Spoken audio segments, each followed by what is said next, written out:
like cords everywhere. Yep. So just use your outside voice. Yep. Welcome back, everybody. Welcome back to United vs. Everybody. I am your host, Sean. And if you couldn't tell, I've got a couple special guests. Say hi to everybody for me. Joel. How you doing? Dylan / Christian Erickson. Hello. I know you guys love these guys. They've been here before. They are here again now. We are here to talk Manchester United squad. We are here to who's going to stay, who fits, who doesn't fit, who's worth giving a shot. We're here to go through all that today. And with your help, I think we can figure out who might look good under this Ruben Amorim system. It's going to be a fun video. I'm looking forward to it. This will be fun. I'm actually really starting to like international breaks because they let us do videos like this. Before I hated them, but this adds a whole extra layer. Yeah, so it gives you an opportunity to look into stuff and prep. Not the matches. Fuck all that money grab. But I'm just a fan of doing these videos to break up the boredom, break up the monotony. We get to have a little fun. We're going to chat about transfers. We chatted about all-time starting 11s. That was fun. I love that one. And backline, man. Yeah. But, of course, today... Oh, yeah, you remember that backline? Whew, that was a good line. Scary backline. Guys, don't forget to like the video. Big up for Joel and Dylan for making the trip out today. So like the video, show some support. Subscribe to the channel if you are new. We are on the road to 2K. I think we're at 1,800 subscribers. Dylan, why is this covering up your face so big? There we go. It's all right. I don't need to be seen. But we're going to talk today. We've got a lot of different players from a lot of different managers still. We've still got Louis van Gaal promotions and signings. We've got Jose Mourinho signings kicking around. Ole Gunnar Solskjaer signings. But today we're going to see how they fit into this new system. Yes. A lot of talks be going around. I know you guys have seen a lot of videos going on already about this 3-4-2-1, who fits, doesn't fit. But today, you guys get to have your say. You guys get to have your opinion. We're going to talk, a big part of this is clearing the dead wood. Yeah. We've got, like we're saying, we have a lot of it. Especially because if we're going to identify players that come in, we still got to clear that dead wood to fall under PSR guidelines. Yeah, So we have a lot of favorite players who just can't stay fit. Exactly. We have players who can't get on board when it comes to tactics. They're just not tactically there, in my opinion anyway. And then we've got players who just aren't quite good enough. Just maybe for the league, maybe for the level of United, whatever that blank is you want to fill, they're just not quite good enough. So we're going to talk about that today. Let's see who's getting involved in the channel already. So Danny B in the house, as always. Sorry for the technical difficulties being late, you guys. I just left the computer on too long. I needed to restart it. Usman jumping in. Good to see you again, my guy. Danny B showing the love. Big up Joel and Erickson. All right. Big up Usman. We'll get him to sign a jersey for the winner. How's that sound? Because we are doing that giveaway winner today too. Dylan, will you grab the shirt real quick to show us what we're going to be giving away again for the people at home? So this is the giveaway. We're going to announce that a little later on. We don't want to do it too early because you guys will just jump off and leave once it's announced. But we'll jump on that a little later. But brand new, large 2022-2023 home kit. It is awesome. I didn't even realize just the little like the stripe in here. You don't really see it up until you get close to it. That's legit. I'm all about that life. But the collar, I think a lot of people wanted the collar to make a comeback. And I did. When we saw that. I liked the collar. Just screams $98.99. Yep. So give me Cantona. Pop that collar. Pop that collar. I told you guys, his collars, he doesn't pop his collar. His shirts just get erections when he wears them. That's right. That's how it works. So, but before we dive in today, couple little tidbits. I wanted to make a point to do the news last night because the last time we all joined forces, we spent a long time going over the news. But I did that last night. But just a few little tidbits today before we jump in. So first and foremost, let's all wish Paul Scholes a happy birthday. He turned 50 today.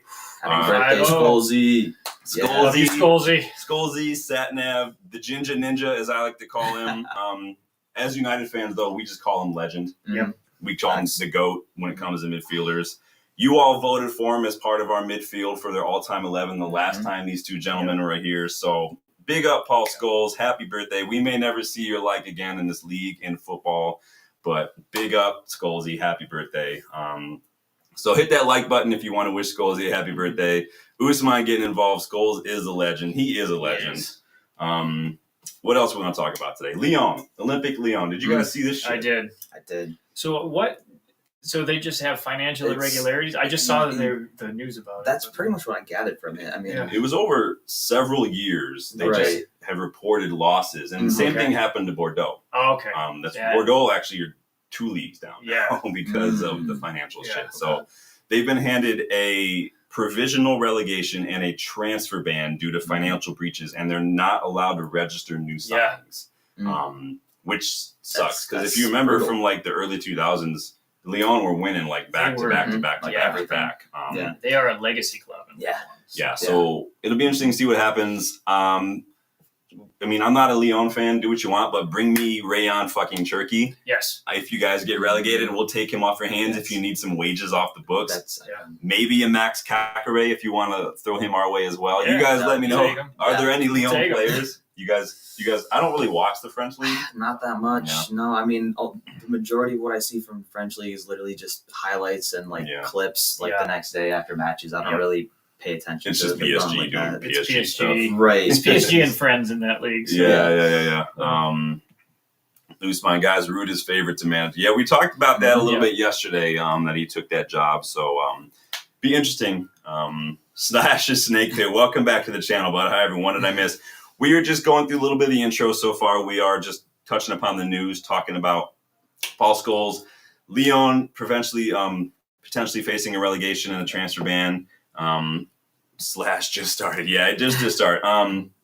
Did you guys see this news about Paul Pogba Oh yeah. training at Carrington? Mm-hmm.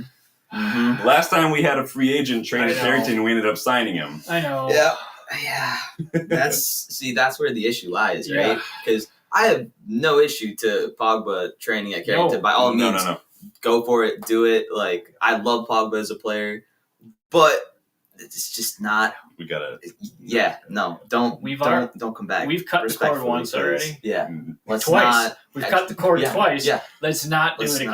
not. It'd be a nice change of pace though for us to sign him for free for once Yeah. instead of losing him for free twice. Yeah. twice. Yeah. Twice. Maybe he owes us one. Yeah, I don't know. there what you go. you guys think. But I don't know how I would feel about him coming back. Just no. If please I not. I would bet hard money right now that if Ed Woodward were still here, he'd He would- already he would- be signed. 100%. He would already be signed. Like 1,000%. no questions asked. And on a $500,000 contract. Oh, Yeah, geez. yeah. Per I- week, Mhm. rivaling Oh. Alexis Sanchez's wages. That hurts me because I know it's true. Yeah. Oh, maybe I'm a little bit behind. Yeah. Usman says, I wouldn't take Pogba back because if we get him, Man United wouldn't buy another midfielder. That is a good point. Mhm. Yeah. Mhm. And he's not the Exactly. style of midfielder we need. No. So If you did watch Along my... with all the drama. that's Oh, yeah. before. Well, his agent's not around. Not to be disrespectful, Yeah. but that was a big part of it for Yeah. me was Yeah. Mino Rayo. I don't like Mino Rayo. I never I also Nope. think that's part of the reason why we didn't go after Holland because Mino Raiola Mhm. was his. I think Ollie got sacked before That too. Holland was available. Yeah. I have to try not to play the what if game. No, because Like, what if Ollie were here? There's so many different Yeah. things that would have. Yeah. Yeah. Usman. I don't. Plus, I don't think. It's just like you're saying. We wouldn't be getting a midfielder. Mhm. Yeah. Yeah, no. I'm all set on Pogba. He can go do his thing. He'll probably go someplace else. Be very happy. Mhm. So moving on from that little bit of a negative, Ruben Amorim's visa is officially finalized. He and his coaches are good to go. Yep. Take over. He was at Old Trafford. We talked about that yesterday. Some lucky stadium tourists got a chance to meet him. Imagine if that was you on a stadium tour, Yeah. and all of a sudden your brand new signing of a head coach just walks in and is like, "Oh, hey guys." It would be awkward because I would make girly noises. Yeah. I'd probably pee a little. I'm not even ashamed to say it. It would just happen. So, Just hand in my resume. yep. I can be your stunt double for Ericsson. I can be your PR I can be your Ericsson. Ericsson PR double. Slash says Pogba hasn't played a full 90 minutes since he left us. Yeah. He got. What was going on? Was it like it was a doping thing? Yeah. Right? Yeah, he had the dope. But before that, he was had injured. he had like knee or hamstring stuff. Mhm. Still, it was the same stuff he had Mhm. it up at United. Yep. It was the same issue. Interesting. Same injury acting up, and then before he could even come back from injury, he got hit with a doping ban, and that went from 4 years to 2 essentially, he's basically- and it's basically now it's Yeah. essentially done Yeah. almost. I think How old is he? He's like 30 now, right? 29, I think I 29, think he was in 30. his early 30s. Yeah. It's like 30, maybe Saudi. 32? I don't know. Yeah, he'll be Yeah, going. he to can this- make his money back there. He'll be going to the Saudi league. Or Spanish league. Maybe. I don't see. I think them boats. I mean, Madrid don't need No, any more they don't. midfielders. I don't think it would be any of the. It wouldn't No. be Barca or Madrid. Maybe but- Atletico. Maybe you go to join the rest of the You guys have like to at play Como them. or something Yeah. with all the other retirees. You have to try, and at Atletico, like Diego is not going to. Yeah, no, they take that shit. No, Atletico signed like Vermeeren last January, and he's already out on loan. Yeah. They're just He just. cool. But guys, let us know what you think about Pogba. What are you excited for Ruben Amorim getting his visa? Are there any players from Lyon that you would take at United? You guys let us know. We're going to get back to the topic because I know that's why you guys are all here, except for those of you who want the giveaway. We are here to talk about the new squad. So Ruben Amorim, he is going to need some time to see how this squad is going to fit, how it's going to work with his system. He said in his first interview yesterday, like, he's going to hit the ground running. We're going to be able to see an identity immediately. And that's what I love. I'm just like, please, I just hope that that is the case. Like, you know, you can We say need to that see all a you style. want, but It may not work right away. yes. But as But, long as you can show that Yeah. you have something in place that we can see. I mean, he hasn't won 2 cups though. So. In 2 years, keep in mind. Yeah. I'll not have any Ten Hag slander when it comes to trophies. Anyone, True. anyone, No, 100%. anyone who besmirches a trophy, Yes.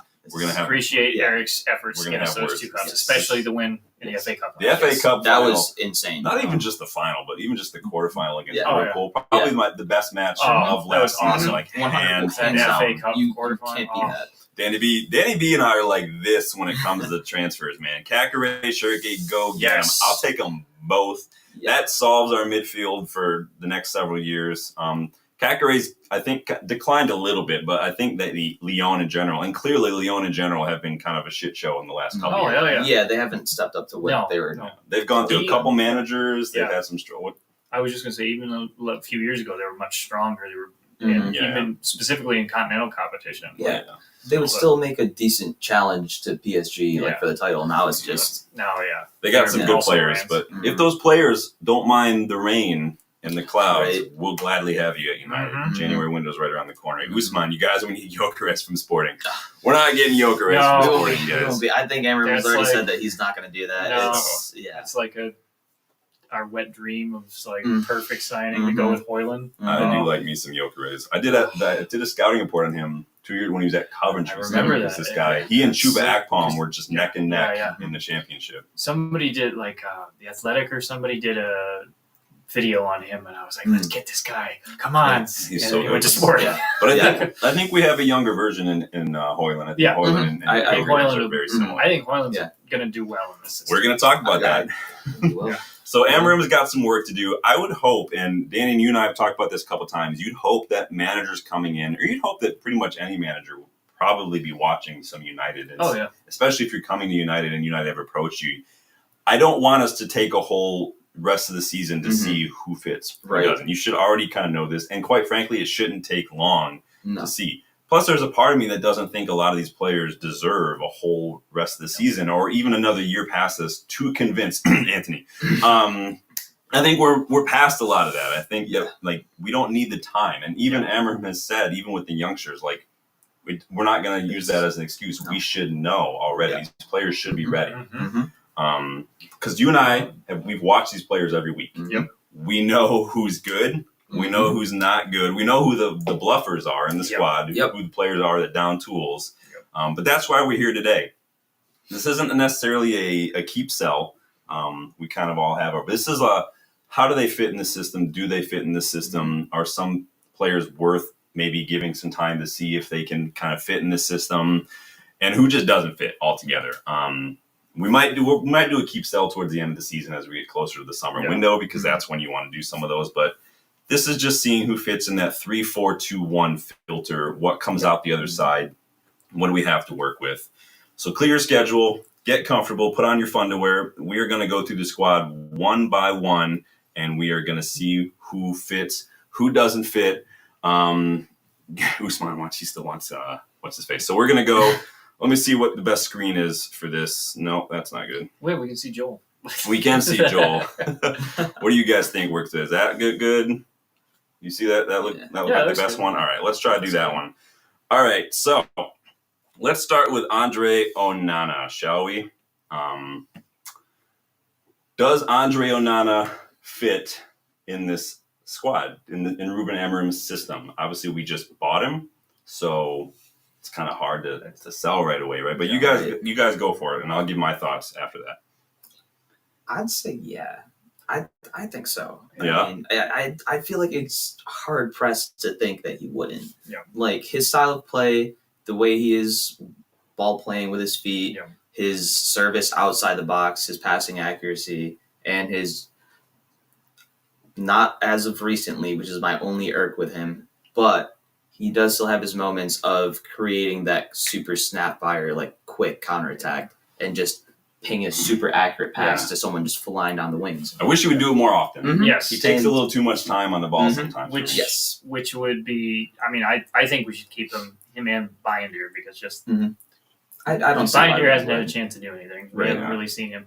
Onana can ping those passes, and if we can hit the wing backs, that could be good on the counterattack. Right. He's just got to do it. He's got. That's the thing. With his decision making worries me. He takes too long. So I at least think he needs a try.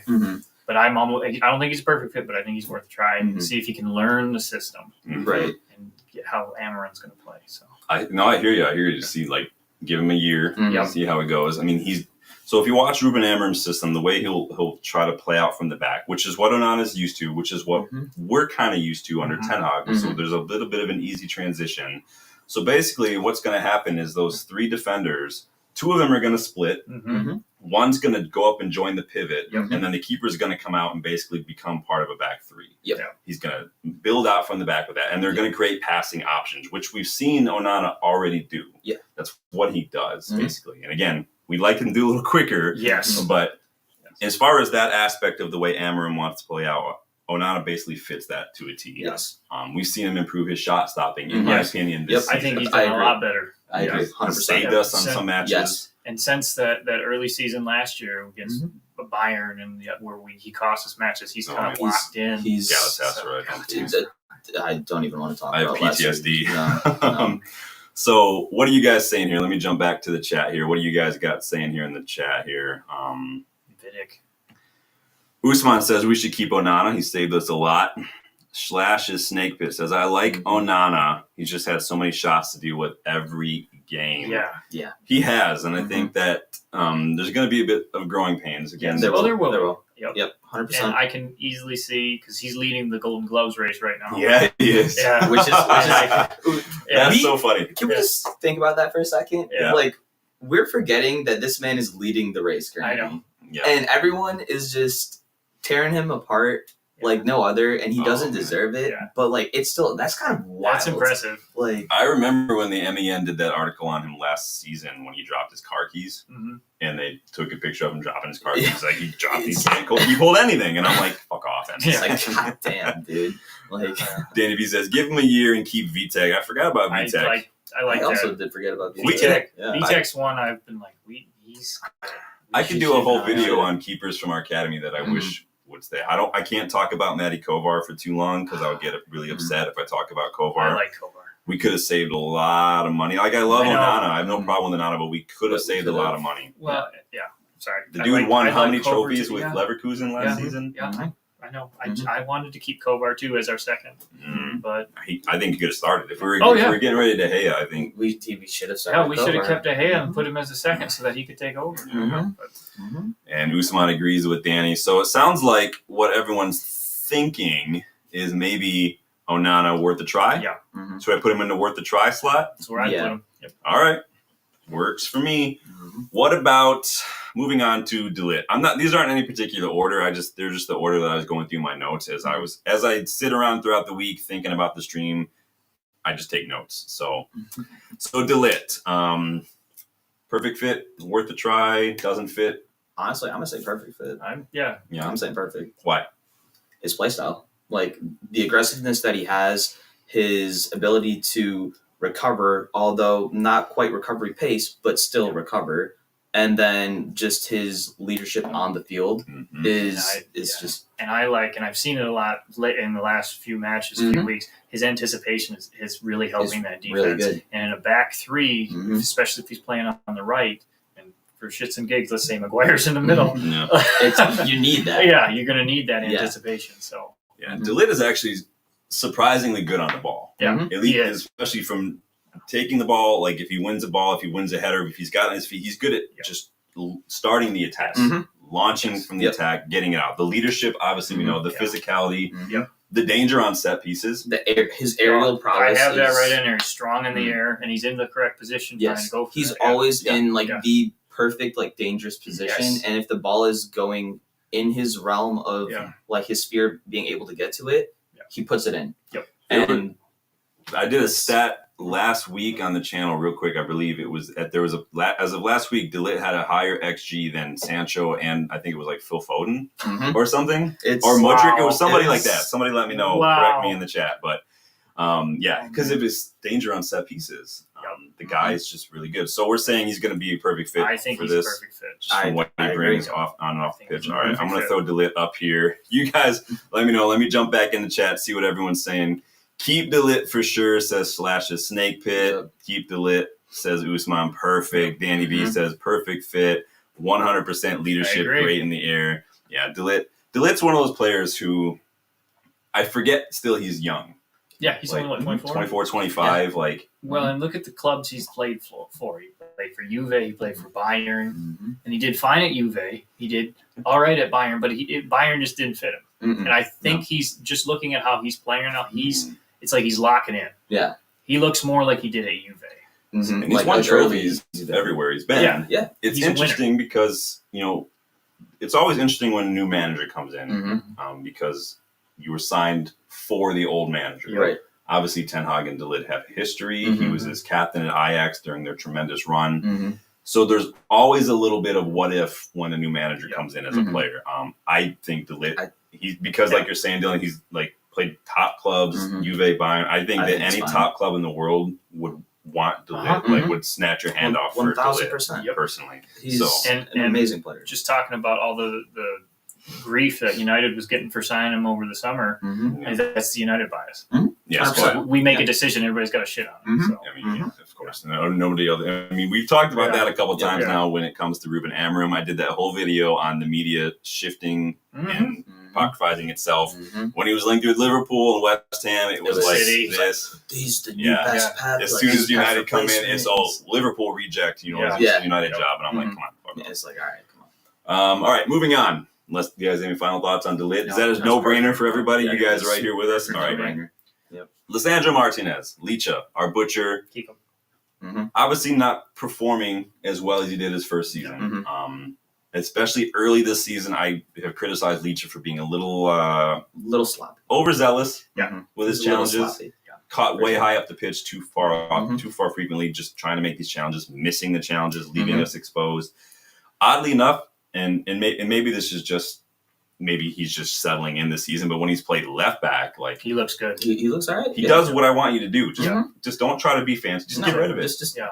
Bring it back to the basics. If he kind of keeps that left back composure, if he's going to go wide on that, this could be good for that left center back role. That left center back role, I see Licha fitting perfectly. I think he's going to slide in there. I think that's just a perfect fit. I think this is another no-brainer. I think he will fit in his play style, his leadership, everything that he is as a player. He brings that tenacity. Yeah, it's that mentality. It's just he's tough. Yeah, like he's just gonna fight. He's that Vidic mentality. You play for the badge. He reminds me of Ander Herrera mentality. That's every time we talk about Herrera, it's like it hurts so much. I think what hurts so much too is that he still loves United. I know. You see him I'm all tearing the time. up right now. What do you guys think? I like Licha. He's good on the ball. Yeah. So when it comes to playing out from the back, he's composed. Good in the channels, defending the channels. Decently quick, I think, because Amorim plays a little bit of a higher line. You're going to want to be able to have some recovery pace. I like Licha. What are you guys saying here in the chat here? Slash's Snake Pit says, anyone singled out in the summer must have been with a view to Ten Hag not being around long. It's a good point. It makes sense, And I feel like part of me wonders if management kind of had that as like hey, if Ten Hag doesn't work out, like the project is still in place. And everything that we're pushing to you is not just solely based around him. So I wonder if those kind of like caveat conversations were had with players. Well, didn't Ten Hag say that De Ligt wasn't that was an Ineos target? Basically, Yeah. it wasn't a Ten Hag Yeah. target. It just worked out nicely that Yeah. of all the history and whatnot. Was he going for Maz, and then they just went to see if they asked if De Ligt was available or something? Yeah. We forgot we had a chat up here. Sorry, RSV. RSV is going back to Gyökeres. We'd love to get Gyökeres. Don't want him to go to EPL rival. If Amorim can turn around the fortunes of Højlund, that'd be amazing. Yeah, no, I agree.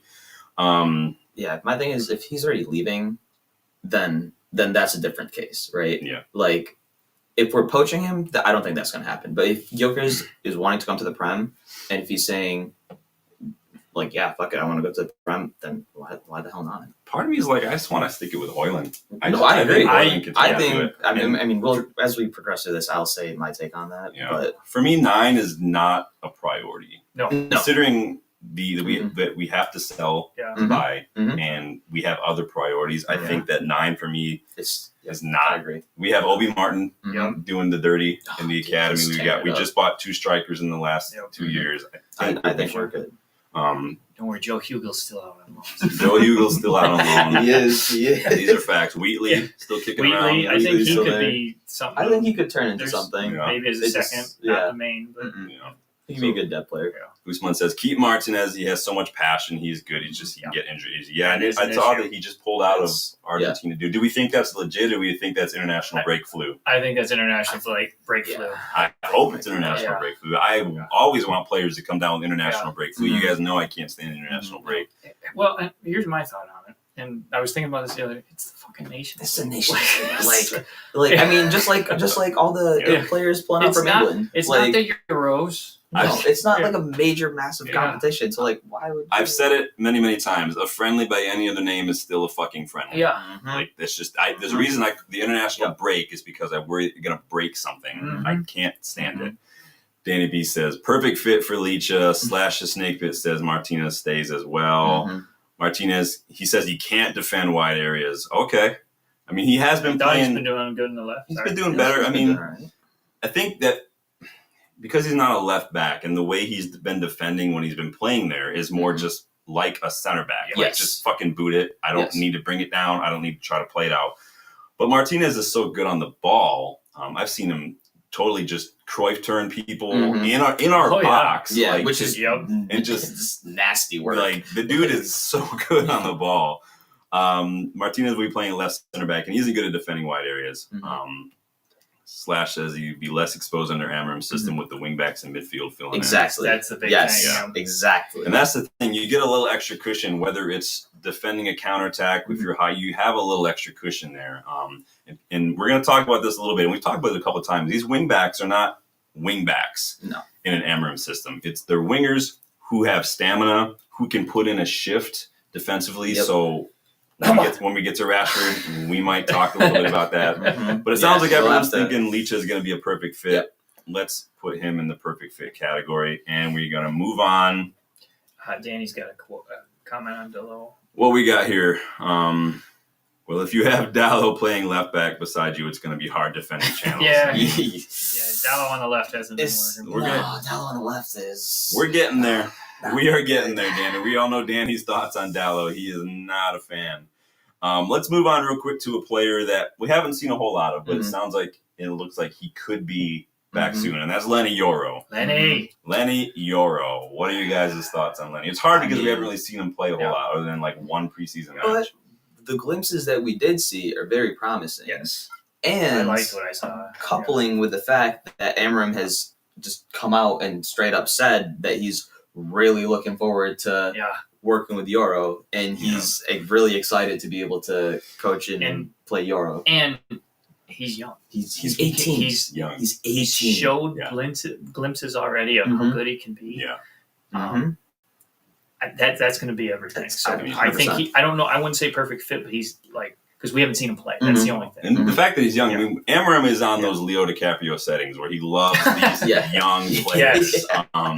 If you look at the players he's got, the defenders he's got at Sporting, so obviously Sebastian Coates is a little older, but we've got Diomande. They just signed Zuno de Bas. They've got Gonçalo Inacio, who's been there for years as a starter. who's the other guy? I always forget his name. Danny, help me out. Who's the other young Portuguese? Quaresma. That's his name. He's like 17, he's like, but they've all been playing first team football for a few years, and they're all still either like in their late teens, early 20s. So just before I'd like to have Danny's comment here talking about Euro 2, but just to say with having those younger guys in there, I think we've gotten a little bit away. Not to take anything from Mainu and Garnacho and everybody, but it doesn't seem like we have as much youth coming up. Not in the defender position for sure. And I think we have a lot of midfielders. Yes. We have a few strikers. Yeah. We don't have a ton of wide players, and we don't have a ton of defenders right now. I think this could be good for the youth setup too. But like Danny's saying, don't rush him. Trying to play him week out. And 100%. I think kind of like what Dylan said was, I feel the same way about Mainu. I feel a little bit of the same way about Garnacho. Yeah.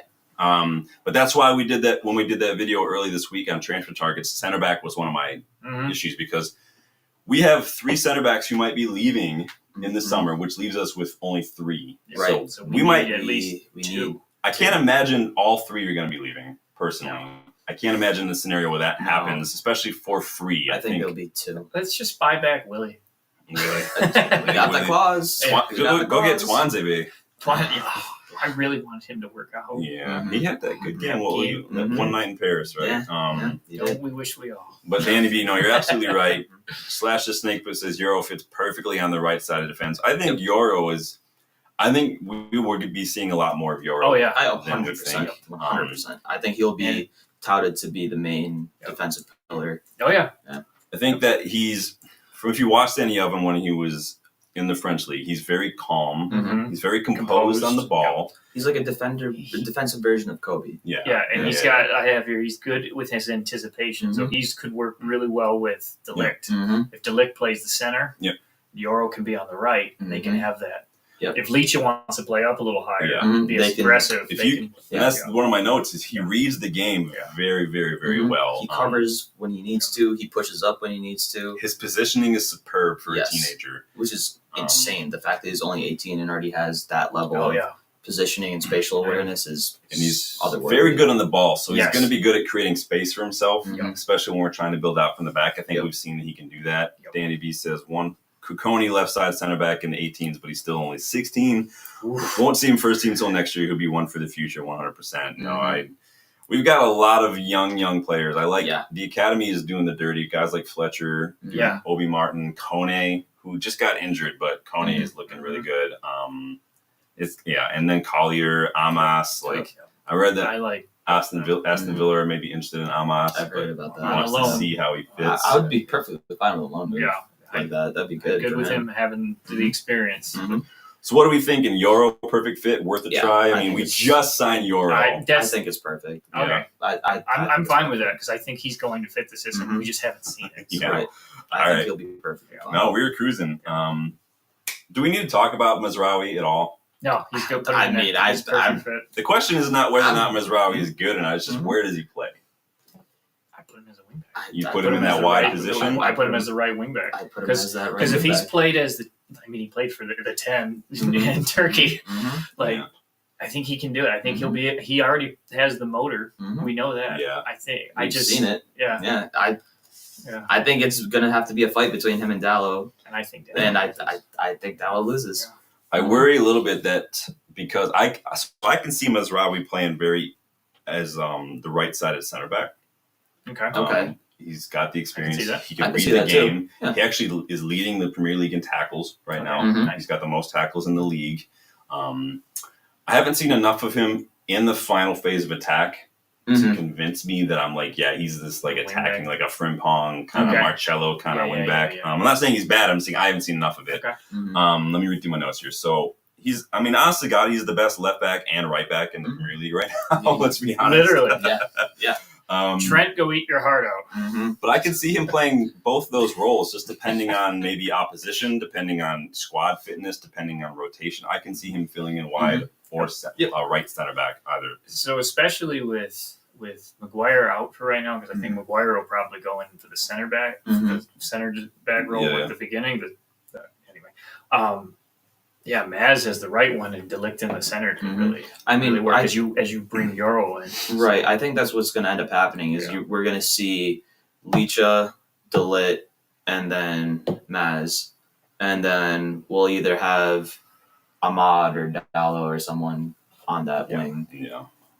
I think depending on the opposition, you could see that wide position being more fullback. If you're playing against a team who sets up like a low block, I can very easily see it winger. Yeah. But that's the beauty of being, and we know Amorim tactically is very flexible. He's flexible, which I love. Thank you for the love of God. Don't.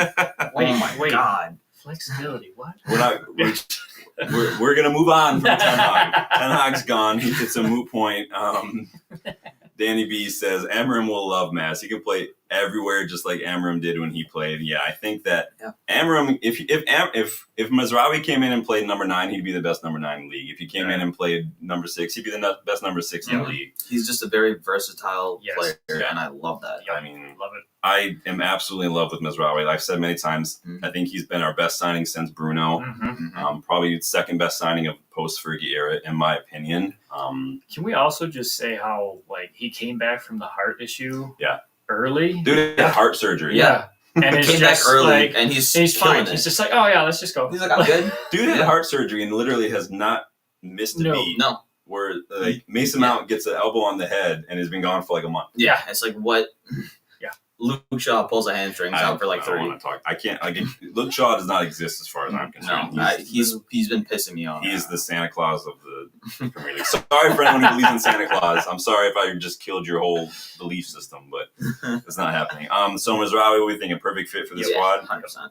I mean, like I said, we even have to ask. So, moving on to a little bit of a controversial topic. We're going to talk a little bit here about. Sorry, Danny's.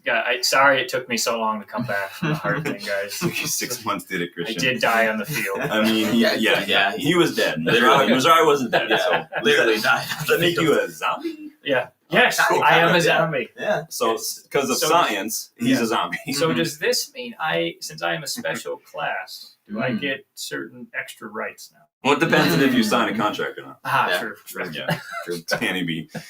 I always love having Dylan on. The guy I feel like my views are going to go up like that just because people are going to be like, I should just take a picture and put you on the thumbnail.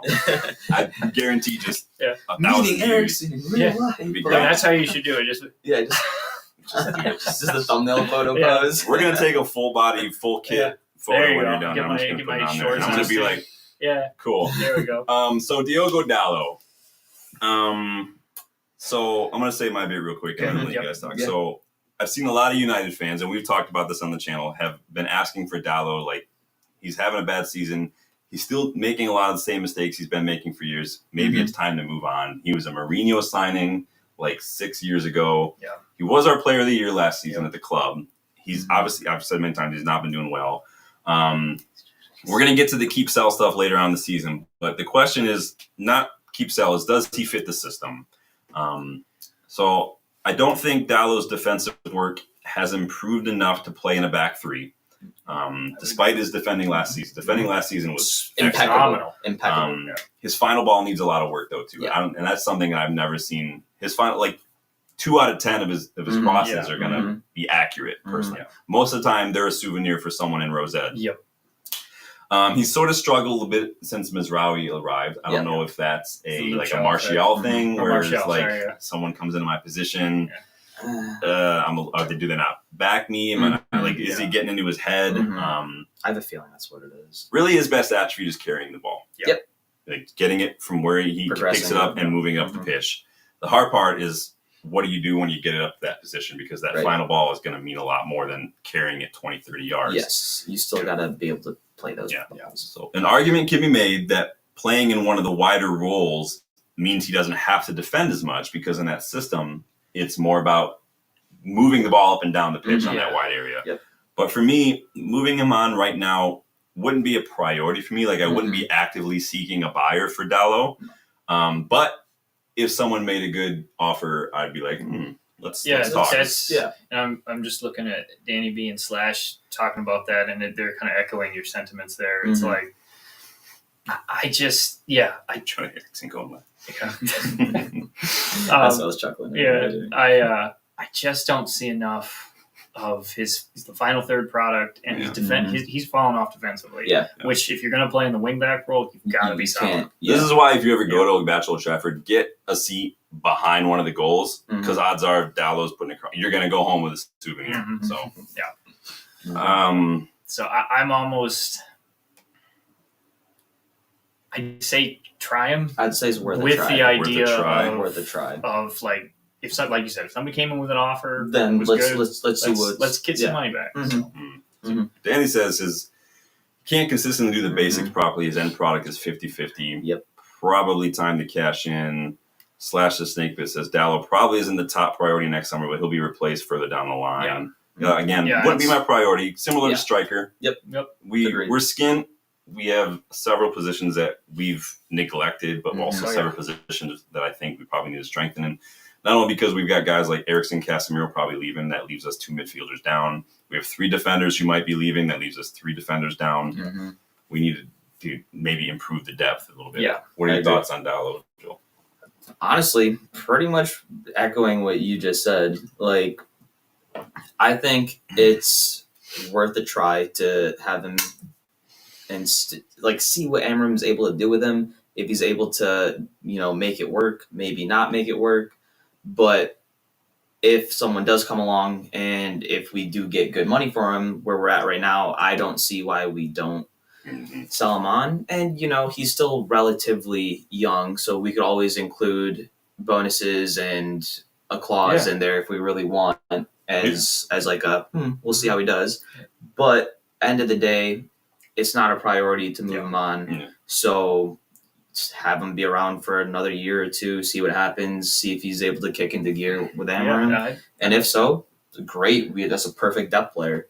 But here's the thing. Anybody we sell, we have to replace. Exactly. We don't really have the depth right now. Anybody we lose for free, we really kind of have to replace. So it's about prioritization. We have, like, Malacia just played 45 minutes with the academy. Shaw, we don't count Shaw. So really we have 3 fullbacks. And then Harry Amas, if you want to consider that. So 4 fullbacks. We could probably get by with Dallow. I don't think. I think that Dallow's not going to cost us as much, as in the long run. But again, something for maybe another year down the line we look at again. Yeah, he did well at AC Milan. They might want him back. So there's a lot of clubs that might be looking at fullbacks. Dortmund will link to him a couple of years ago. They might be needing something. Maybe you can go to Liverpool. Go to Liverpool. I don't know. I would lose respect. I would lose so much respect. Bayern are going to be losing Alphonso Davies. Bayern, I think they got Joshua Kimmich playing right back right now. I think he might do well over in the German. I think he could do I just think fine Dallow over would there. do good in Bundesliga. Slash Snakebush says, if an offer comes in, he's probably gone. Then if he says 30 mil in the pocket would go a long way, allow us to spend him more. It would. But again, if we lose Dallow, do we need to replace Dallow? Yeah, we do. I didn't. So I think if you guys check back the other day, we needed left back. My choice for left back was Alvaro to bring back in for 16 mil. It's a snip. That's less than half of what you're going to have to pay for someone in this market. So problem is, if we lose Dallow, we only have 1 right back. And so that's difficult. So and hasn't there already been kind of slight rumors about Alvaro coming back with that? Maybe. Been a lot of rumors. We do have the buyback. We do have a sell on. It's going to be interesting. Again, it's all going to be up to Amorim and the club what they want to do. So we've been linked with Kirkes, Nori, Gutierrez. I mean, there's a lot. So what are you guys? If they had to pick right now, worth a try. Worth a try. Worth a try. Let me check in with you guys real quick before I make my final verdict here. No, because we play wingers at wingback. So I'm gonna throw him in worth a try for now. Kind of like that 1 year. Where are you, Dallow? There you are. We'll do worth a try for Dallow. So sorry for anybody who's just not a Dallow fan. I'm not saying I'm a fan or not. I'm just saying it's probably worth a try. I think that you have to at least give the player of the year, the reigning player of the year, a chance under the new manager. And honestly, Amorim is probably going to know quickly, or he'll already have an idea how he's going to fit, if he's going to fit. But I think that for me, Dallow offers enough overall that I think it's worth a try in terms of his quality as a footballer. It's just about fine-tuning those other things. And if we think that Amorim can get the best out of someone like a Højlund or something, then it's probably, worth it to think that maybe he's going to be able to get the best. And if he can't, then we'll sell him. Yeah. It is what it is. Dallow's still 24, 25? Yeah, something like that, yeah. So he's prime for a team. He could easily go to a team in Italy and a team in La Liga, a team in the French league, Bundesliga. Dallo. Oh, yeah. I mean, he already did well. Yeah. Inter, I could easily see him going to Inter. Yeah, 100%. If Ashley Young can be in his mid-30s, go to Inter. Matteo Darmian is still at Inter performing. And playing well. Yeah. That's the thing. I think that Dallo could fit like Bell, although they do have DeMarco and Dumfries, so I don't know if they're going to get in over those two. But I'm going to go. Danny says, I agree. Always sell in the summer next year. Yeah, it's nothing wrong with it. Again, it's not a priority. If it was a priority, it'd be one thing. So, Kobbie Mainoo. I think this is easy. Yeah, that's it. I mean, this is a no-brainer for me. He fits like a glove. Yeah. I think so. I think so. I think he's going to be really good in this system. I think he's going to complement Ugarte very, very well. I think they're going to be the perfect foil. The question is where. So I know a lot of people when I think Mainoo, I think 8. I don't think 6 in the pivot. I don't see 10. Some people want him to play at 10. I don't think he has the passing. No, he has the dribbling ability. I just don't see the passing all the time. He did play a lot in this double pivot since he's been here. Yeah. This season, early on, he's been charged with a little bit more of a defensive role. If you look at his heat map last season compared to this season, there's like a 10-yard difference. So he's playing a lot deeper this season, which isn't bad. He's actually got more interceptions and more take-ons than any other United midfielder right now.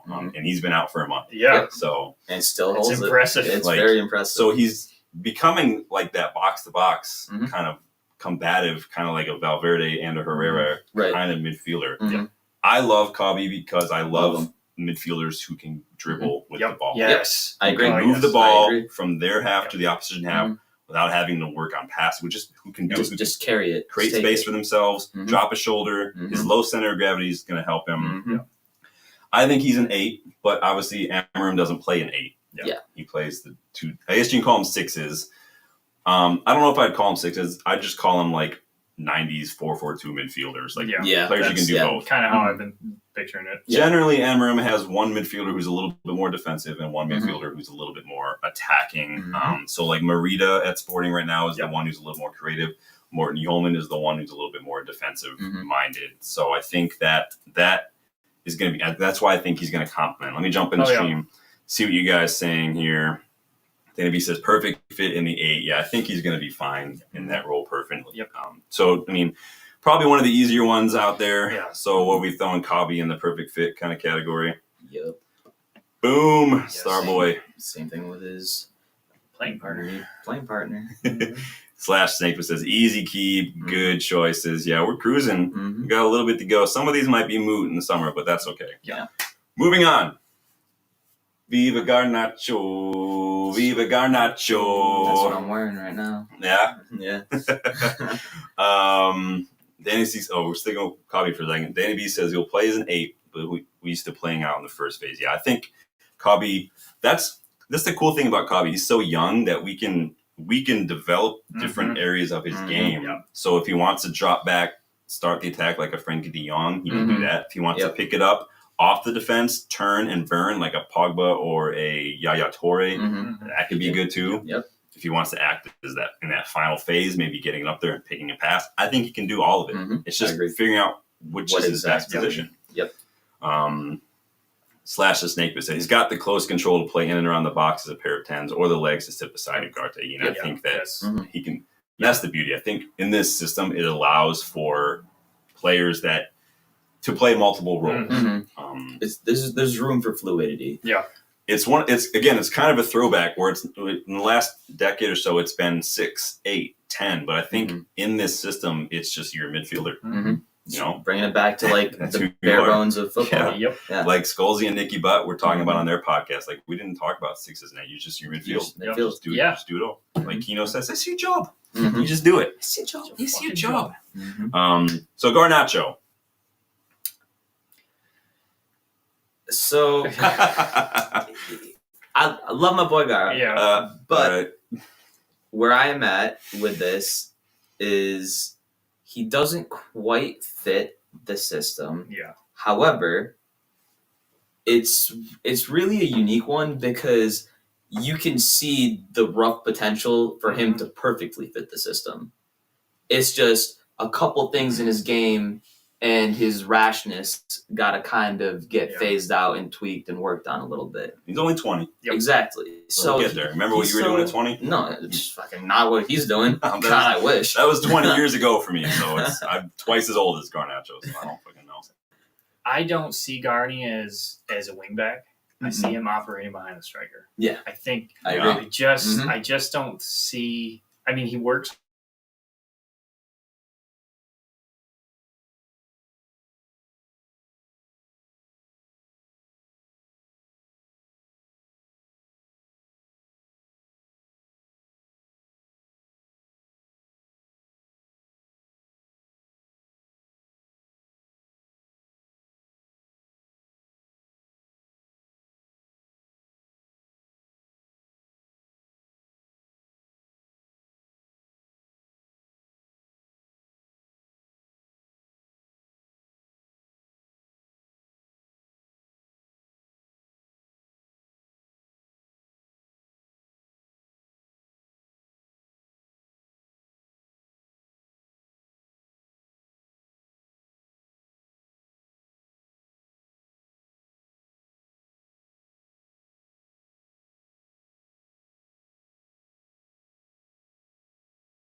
Still food.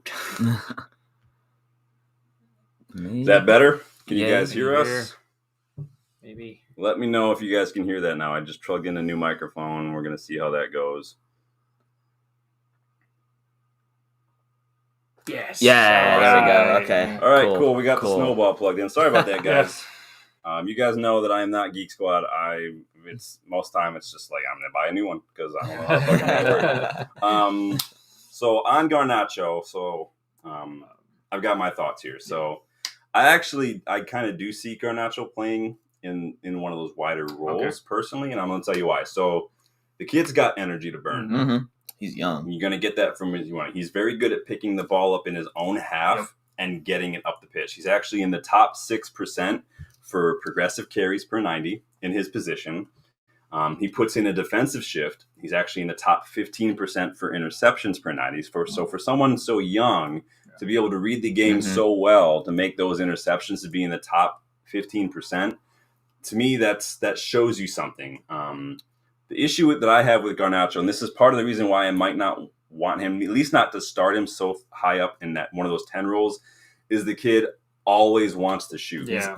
That's what that's his first. Yep. That's his first thought. His second thought. His third. His last is I want to shoot the ball. You can argue that it's not necessarily an issue per se because his 17 non-penalty goals since the start of the last season are actually the most in the top 5 leagues in Europe for wingers under 21. So you're like, okay, is it an issue though? But at the same time, the reason Højlund's not scoring is because people like Garnacho are not picking him out. True. Yeah. He needs to get his head up. Yep. He needs to find his teammates. Yeah. And I may be biased because I keep remembering when he gave up on that play and Kaz had to chase it down. Yeah. And so I mean, that kind of has colored my opinion a little bit. Yeah. That, like, I don't want those bad habits to. Right. My to main sneak thing with him is he still has the like young player, like Yeah. teenage mentality. And I think if Amorim can coach that out of him, Mm-hmm. and if he can get him to pick up his head a little bit more Yeah. and like find Højlund, and like don't get me wrong, I'm all for Garnacho ripping a shot, but that doesn't mean that that's your go-to every single time. It's not always the best option. Yeah, Exactly. That's what I'm saying. And that's the only frustrating note that I have with Garnacho is that is his default option, and then he doesn't look and see the much clearer, better option that's right in front of him. And all it takes is just a scan when the ball's coming to you, and then getting your head up when you get in the final third. Exactly. So, like, if you compare him to Giovanni Quenda, who is Sporting's wingback right now, and who is also 3 years younger than Garnacho, Garnacho's shot-creating actions are worse. So you got a 17-year-old who's creating more shots because he knows that system better than a 20-year-old who's still just he wants to shoot. I'd also argue that Garnacho probably needs to not play as much as he's been playing. Yeah, he's played I agree. every match. That's what concerns me. Like, they might burn him out. Yeah, and I think that again, like I said it many times, the one consistency you're going to get from youngsters is inconsistency. Right. And you have to be able to recognize when you're kind of at a peak and when you're at a trough when it comes to form with these youngsters. Danny B says he's similar style to Trincao but higher ceiling. Garnacho is a prime candidate for being coached to the next level. And that's another thing, too. 1,000% agree. Coaching is such a big part of young player development. Good coaching, getting the good system, knowing how to rest them when you needed to and push them and keep them hungry. And I think that part of that is also coaching the bad habits out. When Ronaldo was playing and he was in training when we first signed the young Ronaldo, he was holding onto the ball, holding onto the ball, not passing it. Garnacho. And what they did in training was they just told his teammates, just fucking tackle him until he learns to pass the ball. And he did. And it is. I'm not saying we made Cristiano Ronaldo, but I'm just saying we made Cristiano Ronaldo. Yeah. Well, and when Roy Keane's aiming tackles at you, you learn pretty quick. Yeah, you're like, oh, okay, let me not hold on to the fucking ball. Lady B says, remember Gordon in 1920 at Everton? He wasn't as good as Garnacho this year. And that's a good point, Danny. Yeah, is a lot of people, great point. A lot of people fail to compare players at the same age as they want to look at like guys The like best of the Gyökeres best, now and Højlund. Like, and I did that when we were signed Højlund. I didn't do it on the channel. I did that when I was working with Stretty News. Comparing Højlund at his age when we signed him, because everybody was going in on how much we paid for him, to players like Harry Kane, other top strikers when they were that age, even Thierry Henry when he was that age. Like, if you look at the numbers, nowhere near as what Højlund was at that age. So it's interesting. Sports predictions, welcome back, Bill. 100% agree with y'all, Garnacho. So Garnacho shoots too damn much. So some people thinking he's going to play behind the striker. Some people think he's got a lot of development. That to me sounds like a worth a try than a perfect fit. He's not a perfect fit, but he can develop into it. 1,000%. He will develop into a perfect fit. So I'm going to put him in the worth a try. I think he's perfect fit in terms of his age profile and everything, but I think that sounds like we're all kind of back and forth a little bit on where we see him fitting in. Yeah. So it's just a matter of what Amorim decides to do with him. Yeah. Let me scroll down here on my notes. All right. So we're coming to one of the big ones. This might seem like a good spot to maybe stop and do the giveaway. So let's stop and do the giveaway real quick, you guys, just because it seems like we're at a good spot. We've been talking for an hour. We're going through. We're not even really halfway there yet, but so giveaway. Hold that up for us again, Dylan. I will. This is the giveaway 22-23, brand new, large fan replica version. It is brand new. And the winner of the giveaway today is RSV. RSV, I think you are a Michigander, if I remember correctly, but you are the winner of the giveaway. So congratulations. Everybody hit that like button. Big up RSV for jumping in. You've been jumping in now for the last month or so, been getting involved. It's really cool to see another Michigander as well. It's not favoritism. They are picked randomly, but it is really cool. So hit me up with your details at unitedstatesofunited@gmail.com, and I will get this out to you as soon as possible. And everyone, congrats to RSV. Danny B, showing the love. Yeah. we like doing the giveaways, and I love them because it's really the best way I can show you guys how much I appreciate you guys.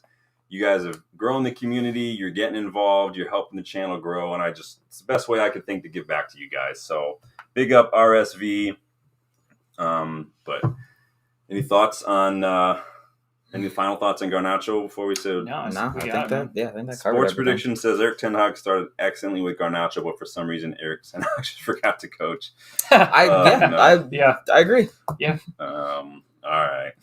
That was a good comment. That was a funny comment. Moving on to the next player. This is we took a break because this is going to cause a bit of controversy. I've actually got like 2 pages on this player because there's a lot of thoughts. And I think that his recent activities in the States this week have not helped, but you guys let me know. So we were talking today about Marcus Rashford. I haven't heard what he's done. He was at a Knicks game? I think so. Last I think night. it was a Knicks. Of course he was. I don't really care personally. It's Yeah. He was international at a break. game. He was at a game last Talking night. about Marcus Rashford. Your new manager is there, and you decide I should jet off. Yeah, let me go. If his manager said it was okay, then I don't really see Yeah, a no, problem. then We didn't that's have a one thing. manager when he left. Yeah, He was there like last night. Oh, okay. Again, I thought it was over the weekend. I'm No, not the that's- kind of person that's- who's yeah, going to yeah. get too upset about what players do when, especially during international break. Mm-mm. Personally, As long as you don't get hurt, that's my biggest They thing. still have lives. Like they're not Yeah. robots. Their job is not to just train, Mhm. play, and then sit in their room Right. all day at the edge of their bed. Again, if he's got permission, I don't really care personally, but I know a lot of people are not happy about it. But we're going to talk a little bit about Marcus Rashford. Danny B says, yeah, played Garnacho too much.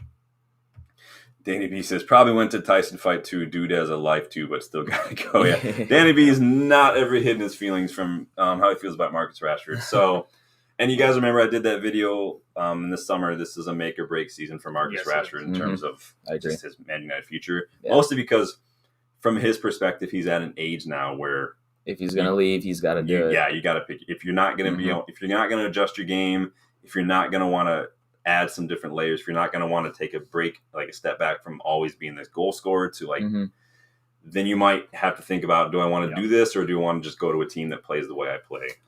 That's the place for Marcus Rashford. But I want to hear you guys' thoughts because I've got a lot of thoughts on Rashford. Go ahead, Joel. So, all right, let me start with the easiest part of this. Is for me, I would say worth a try. So that's the easiest part of this conversation for me. But now, getting into the actual nitty-gritty of Rashford, he's such a fucking paradox because it's like you love him and like you know what he can do. He is like the epitome of a mentality / confidence player. If his mindset's off, he's fucking atrocious. If he's on, what he can do with the ball is nuts. The shots he'll take, the confidence that he'll have, but it's a double-sided coin. Like it's just far too inconsistent. We've seen what he can do, and now the real question just becomes, why isn't he able to maintain that? And what does Amorim have to do to be able to get the output from Rashford that we all know he can produce and that we're hoping to see him reproduce? So that's the biggest thing. It's just, and if, by the end of the season, that'll be the real teller. Like you were just saying, if he isn't able to kick on by the end of the season, even with Amorim just getting there, he'll still have half a season with him. What's the issue with Rashford, do you think? What happened between 2022, 2023, and all up here? I think what though? I think he was forced. He was basically forced to become and take on that role of, I have to provide these goals, otherwise it just isn't going to happen. And then through that process, he just took it all on and he just was going. Because if you remember watching Rashford that season, he literally was just like how Garnacho plays. Head down, cuts through people, rips a shot. But what you see now is the super hesitant, like, I'm not sure of what I want to do with it. Do I pass it here? Do I want to cut in? That's what happens when Rashford has to slow down. Exactly. So he didn't have any room to be able to slow down. He just had to say, fuck it, this is all on me, I have to do it, and he just went balls to the wall. And it's interesting. When I did that video, I pointed out that if you look at Rashford's numbers since he's made his debut, they've actually been steadily increasing. Mm-hmm. Yeah. When they've taken a dip, it's when, like you're saying, he's not the main guy and he's got to then create. Yeah. Mm-hmm. So Lukaku comes in. Yep. Cavani, Ronaldo come in. 21 and 22, that's the year everyone wants to forget. Let's forget about that. Yeah. But so his numbers are actually fine with a couple little dips when there's a striker that all of a sudden Rashford's not the main guy who's getting to cut in. He's been told you have to put the ball in the box. Problem is he's not that good at it. Yeah. There was that match. Something that always sticks out to my mind when I think of the fact that we don't have wingers is that match with Cristiano, Greenwood on the right, Rashford on the left. All their crosses are going 5 yards over his head, and Ronaldo looks at the bench and he's like, "I don't know what you want me to do with this." Yeah. We don't have wingers who like Palestri, whose thought is let's get it up to the byline and then get it in. Attacker. I loved Palestri Let's how for can I that. cut in and take a shot off? Like there's like tunnel vision. Mm-hmm. Your thoughts, because I have a lot of thoughts. See, I had him on, like, I forgot we weren't doing the sell thing, so I have, like, keep sell, and I was like, get rid of him, because he's Maybe he too just much doesn't needed. fit. Well, doesn't fit could also But- mean attitude. Yeah, Mhm. and attitude-wise, he gives up, he quits a lot, he doesn't track back, even if, because he's not going to operate as a wing back, because he's not going to No. track back, so No. he has to be one of the Yeah. front two or front three somewhere. And maybe that's better for him. It could be, but then if they play a wide 3-4-3, like they play wide on that, Mm-hmm. do you trust him to cross it in accurately? That's where I'm going to run into trouble. I think we can play wide. I think you see a lot of they're like 210s Yeah. who are basically where Rashford and Garnacho like the majority of their action, cutting in that channel. The problem is not for me, not where they like to operate. It's what they do when they're operating there. Are you going to find the striker, or are you going to try to shoot? Yeah. Because this isn't a two up top. This is a two behind a striker. Yes. Mm-hmm. And yes, Rashford, you like those channels, but can you play there? Let me get caught up on some of these chats while we're here. Slash the Snake says, I love Rashford to find his form, but I don't have a lot of faith he wouldn't lose it again soon enough. Bando Mac, welcome to the channel. I love that icon too. What is that little trident? That's awesome. Oh, that's cool. It'll pop up on that screen here in a second. I won't forgive Rashford for walking around the pitch and putting in no effort. Has to go. Mm-hmm. And that's like what Joel's saying. Like It's a mentality. It's all just. And I did that video on mentality issues in the squad and how to fix it. I did a therapy session. I didn't charge you all, so you got off lucky. Had this been a Liverpool channel, I would have charged you all twice as much. But Sports Position said it would be a tragedy not to see Rashford left the Premier League trophy, but Rashford will blame himself or regret it. Well, if it's a mentality issue, usually people who make mistakes and have a mentality issue don't blame themselves for much is the issue. It'll always be someone else's fault. So I'm not saying that's the case. I'm just saying that's what you get more often than not. Slash the Snake that says, between Jose's first season and Ten Hag coming in, we had no actual coaches at the club. That's hampered the development of so many of our younger players in that time. And Slash the Snake Pit, if you've been watching the channel for a while, you know. So this book right here, if you guys have heard me talk about this many times, Edge by Ben Littleton. There's a whole chapter in there on cohesion. And I've cited it many times. There was a study done over 30 years across 9 different sports. But what they found is the correlation between turnover and individual player development. High manager turnover, lower individual player development. When you've got 6 different managers in a 10-year period, look at Chelsea. Look at players who have been at Chelsea for a while. How many managers have Chelsea had? Yeah. And how we talk about all the time, these players are just, they're not quite developing. Whether it's Conor Gallagher, Mason Mount, Chelsea minus Cole Palmer is a middle table team. Yeah, they're below it's us. Cole Palmer FC. Yes, that's literally why they're doing so. And we kept him quiet. I was surprised. My greedy ass thought we were going to win that game because of the chances we were creating. I didn't go into that thinking we were going to do well at all, but we kept Palmer quiet. We were creating chances. We couldn't. But that's a whole nother. Honestly, I'm fine with that draw against Chelsea. Oh, fine with it. After, yeah. So big ups to Rude, highest winning percentage. True. Yeah. True. 3 wins in a draw. Yeah. So unbeaten. I have thoughts on Rashford. All right. So let me just get a deep breath here. I can see Rashford playing in the wide positions. It's just all dependent on Rashford. Yep. 1,000%. I can see him playing in the inside behind Højlund as well. depending on the opposition. Because again, the beauty of this is you can change this up a little bit depending on the opposition. Problem is, for me, Rashford, he's kind of giving me Lingard vibes, where he's 27. He looks like he's really just a purple patch player, and it's really it's not frustrating. It's not disappointing. It's disheartening. Yeah, because of who he is. But when you think of United, Rashford is the player that should be what this club is all about. Yeah. And it's just not cutting out. So he's not a 300K a week player. He's a purple patch player, and I think we're starting to see that more and more, that he's getting exposed. And I'm not a believer that he's a player that we need to build a team around, because he's just not that good on a day. So again, we compared Garnacho's numbers to Quenda. If you compare Rashford's numbers to Quenda, it's not. Nope. I don't want to talk about it because it's disheartening. It's bad, bad. And I'm not just like this season. I'm talking about the last year. Quenda is 10 years younger than Rashford, and his numbers are way better. Yeah, way better. This is absolutely a make or break season for Rashford. It's the final straw for a lot of United fans. And again, think about it from Rashford's perspective too. Does he want to change his game for yet another manager?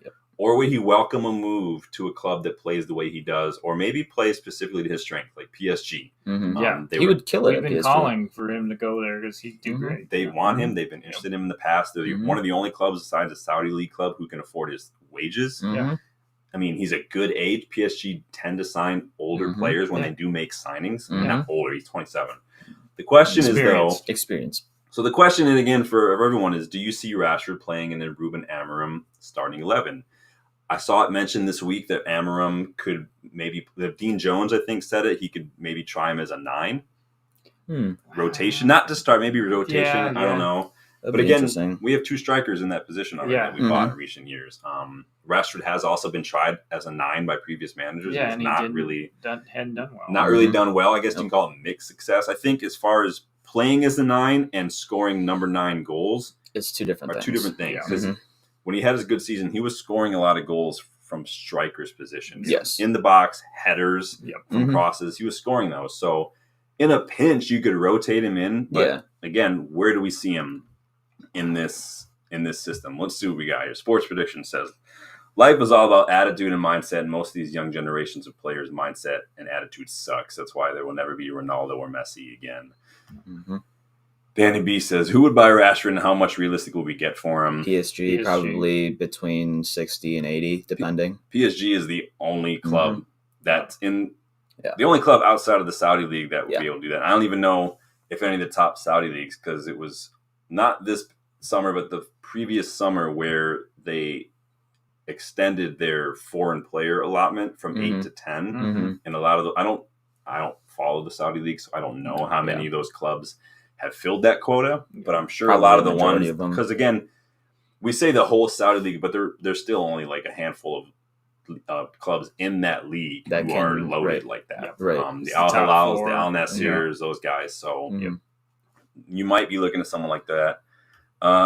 Justin getting involved was really good. Slashes snake bit. PSG lost Mbappe, so they're looking for a moody winger on huge wages right now. Yeah, if Rashford wants to take charge of the recruitment like Mbappe did too, cool.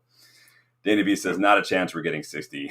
No. Justin, everybody's going to show love. Get 45. Show some love to Justin, y'all. I think, again, the time to sell Rashford, if that was something that this club wanted to do, was 2 seasons ago. After he hit his peak. Keep in mind, anything we get for Rashford is profit. Homegrown player. So the question is, fit, worth a try, doesn't fit. It's not fit. Real quick, what's the answer? Worth a try. Worth a try. Fucking hell. I would say doesn't fit. I'm teeter between the two. What I really want to say, but I'm like, I want to give everybody a chance. Well, there's a couple people that I don't. Rashford's had 10 years of chances. Yeah, I mean, I'm not opposed to say sell, or not even sell, just doesn't fit. I just don't. In the system that they're going to play, where you have to have the energy and not get moody like that, he's not going to fit. I just don't think. His mentality is not going to fit that Ruben Amorim I think I'm going to change to doesn't fit. So there you go, doesn't fit. Doesn't fit. Probably like both the most controversial and probably the least controversial player of today, because I just think like it's one of those things where you're like, it's Rashford, but at the same time, you're like, it's Rashford. It's Rashford. Yeah, Yeah. That's exactly how we feel. It's Yeah. Rashford. It's Rashford. Yeah. It's like, Yep. All right, so Double-sided coin. I put that in the doesn't fit. Mhm. Huge hot take. Moving on to a player that I think we all know, we all love. What are you guys saying here? Harry Maguire? Danny B says, slap it. Danny B says doesn't fit, sell ASAP. Looks like Slash is agreeing. Don't see him working out, unfortunately. And if we're talking about selling Dallo, selling Rashford again, it's like McTominay all over again. Sorry, Right. Justin. Moving on. I miss McTominay. The player who is just probably our best winger at the moment, Amad Diallo. Yes. Yep. Hands down. Amad Diallo. Hands down. Yes. Doing What a lad. madness. What a lad. Yes. Um, I'm just going to say, I can see him. He's versatile Mhm. enough. He could be a wing back. I honestly see him playing more as like behind the striker I do too. because him and Bruno can kind of flip back and forth. Yep. And they can ping those balls to Hoyland or Xerxes, who's ever there. So, and I think the two 10s, to me, it's like the two 6s. Complement. Yes. Bruno 100%. passing Yes. range. Ahmad carrying that ball. yes. The But- dude's carrying the ball in the box numbers are stellar. Oh, yeah. Yes, but in this way, though, just like how we were saying earlier, this time it wouldn't be a back and forth aggressive / defensive. Yeah. It would be more so a left to right and interchangeability along with that. If it's about the striker's runs playing in the channels, it's not. Mhm. It's no longer about these horizontal balls. It's Right. about these vertical balls Yeah. in Exactly. the channels that Hoyland can make these curling runs, Yep. Mhm. which And he's good at. Oh, yeah. Mhm. I don't know. I get it. The guy's a unit, but Mhm. he's not. We're not playing him like he's No. Olivier Giroud. No, We shouldn't no. be just launching balls in him like he's Right. Delaney or something and letting him. Yeah, just He's too young to Yeah. be spending his whole 90 minutes fighting with Yeah. Premier League Mhm. defenders who are 30 years Yeah. old. Exactly. You're completely wasting him. Yep. And the fact that his conversion rate is so good when that's It's- the way we've been playing him, like right. imagine what he's going to be when we start playing to his strengths. Mhm. Like Give Oh, him yeah. the service in the Ripped box up and just thinking about yeah. this. Yes. Mhm. I just want to say when I went like that, Danny B saying give him out a new contract. I'm like, yes, Mhm. he Give needs him a it. new I want contract. to lock him in. Sign the thing. Yeah. Danny B, Real. we can play 10 and wingback versatile. Amorim wants that. He could easily Real. rotate positions during the game. Yes, I I think that's perfect. I think easily rotate positions is a bit of a I'm not saying I disagree. I'm saying in general, a bit of a misnomer because you can look at a player and say they should be able to rotate, but it's all about a player being able to do that up, like footballing IQ wise. Not everybody can do that. 100%. Slash says Ahmed has done enough to deserve a chance. I think potential to be coach is going to be huge for the younger players. And have you seen the difference in Ahmed? Yeah. Since From Ten Hag? came in? just under Rude. He's smiling. He's smiling. He's Yeah. loving it. I was like, oh my god, dude, he's playing Yeah. so much better. He's just He's I mean, a brace against Yeah. Leicester. Yeah. I mean, Just Love that. the kid. I mean, So- that match solidified Yeah. like his starting position, Yep. if anything. It is. Yeah, I love me some Ahmad. Oh, So. Mhm. So we think perfect fit. Yeah, I would Well, say so. I got my thoughts. Oh here yeah, first. sorry. I Oh, thought you did yours. Good. Yeah, we got off on a tangent there. So again, yeah, I think he's ideal behind one of those slots behind Hoyland, or again, like Danny's saying, in that wide position. Basically, tailor made for this system. Mhm. He's got the Yeah. energy. Mhm. Yes. He's got the vision. He's got the footballing IQ. He's got the quality. He's young enough to be coached. Good in tight spaces. Excellent at carrying the ball. Superb at getting into the box, creating chances. 72nd percentile for shot creating action. So top Mhm. 28%. Yep. Top 1% for tackles per 90 Nice. for his position. Yeah. So again, Well, wide players Mhm. putting in a shift on and off Mhm. the ball. Love to see That's that. elite. which for match wingers. was that? Was that the Leicester match where he lost the ball, pressed high, Yeah. and took Yep. it in Mhm. and scored himself? I mean, Yeah. were we at the bar? We were watching all that? there. We were all there. Yeah, Okay, we were all there. We're all doing it. sitting Yeah. there like, that's what That's- we've been wanting. That's all we want.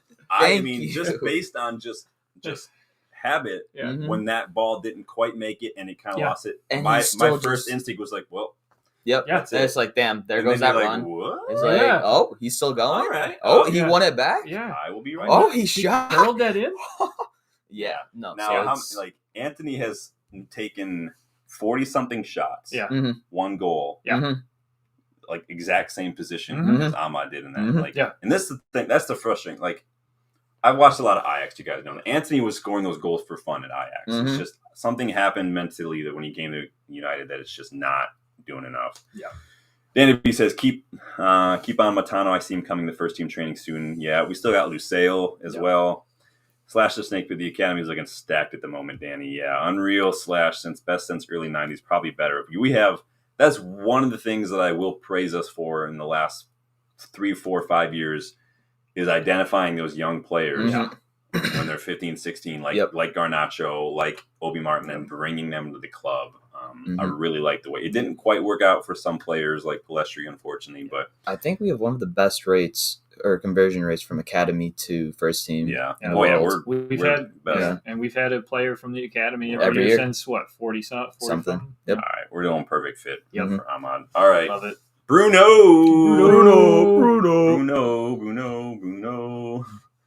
Do we really need to debate this one at all? I don't even think we. No. The guy is one of the best midfielders in the world. In the league. Yeah. Since the start of 2021, Bruno has created more chances than any other player across Europe's top 5 leagues.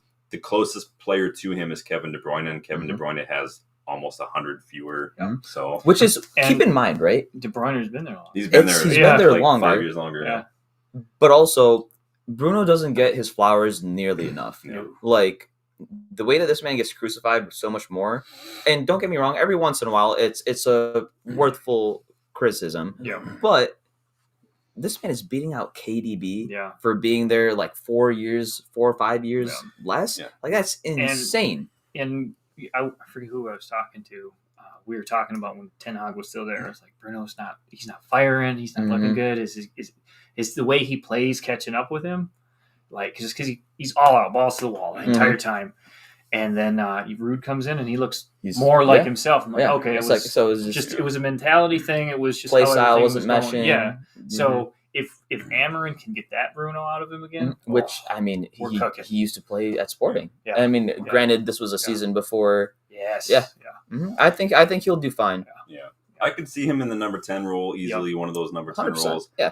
I could, depending on the opposition, like if we're playing an opposition who's going to set up a little deeper and we're going to have more of the ball, I can easily see him playing in one of those 6 roles, those midfield roles, if needed, if we're looking for, or conversely, if we're playing a team that plays a high line, maybe being one of the first players on the ball from building out and using the passing range to launch an attack could be an opportunity there. So I think, again, there's some versatility there because when you're that good, you can play a number of roles. And I think because Amorim has played a number of roles himself, I think he can see that. And his shooting is good too. I mean, you guys see that goal for Portugal yesterday. Oh, yeah. Like fucking Scholesy-esque. Freaking beauty. So what are we saying here? Sports predictions. One thing is I must say is we can't be afraid to reset. We can't be afraid to sell Rashford, Luke, Casemiro. I'm not afraid to sell either of those. Any of those. I'm perfectly fine with selling all 3 of those. And Danny says if we see him in 8, we get injuries. And that's the thing too, is this system allows for a bit of experimentation that doesn't necessarily feel like experimentation at the same time. You can it's morph very the fluid. line too, depending on how you want to set up. You can have the 2 10s go up more striker, and Bruno can almost play a false 9. You can even play a 3-4 with a diamond. Yeah. Ugarte in the 6, 2 8s, another number 10. Exactly. Again, it's very fluid, and Amorim is very flexible. Slash says, Bruno stays. I still hold out for him being this team's Canton on dragging the kids over I the hope line. so. I hope. It's one of the biggest crimes in football that Bruno doesn't have more trophies, that he doesn't have more assists, because we haven't really had a constant flow of good strikers coming through. So we're going to say perfect. Is that what's going on here? Hey-oh. Whew. Cruising. We are cruising. Rasmus Højlund. What do you guys think? Justin jumping in. Hold on. Bruno's goal yesterday was amazing. What a snipe from this. We know you were watching that Portugal match, my guy. You were probably wearing that Ronaldo jersey.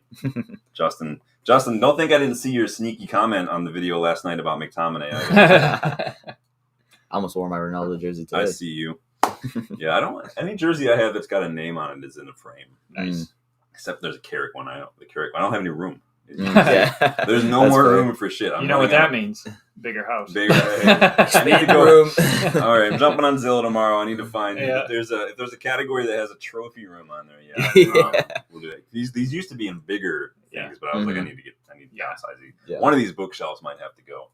but we will see. I still I have shit back there like that. Oh yeah, that's Sir Alex Ferguson signed one. There's a that's so cool. autographed photo of Giggsy behind that you can't even see. That's too much. I have too much shit. It's not a flex. It's not a flex. I'm Sean. I have a problem. So Hoyland. Everyone got quiet. See, for me, I think he still needs to develop, and he's still going to get. I think he's going to be a perfect fit in the system. Yeah. He's not quite a perfect fit yet, but I think he will be a perfect fit. It's the development part. Yes. Because right now what he's been asking to do is play the hold-up play as they boot it deep. Yep. And he's holding off one guy while another guy comes up to steal the ball. Right. He's running in the middle. Nobody's giving him any service. It's development in reverse. Yeah. That's the shit he should be doing when he's in his late 20s, Exactly. not when he's in his early 20s. Exactly. Right.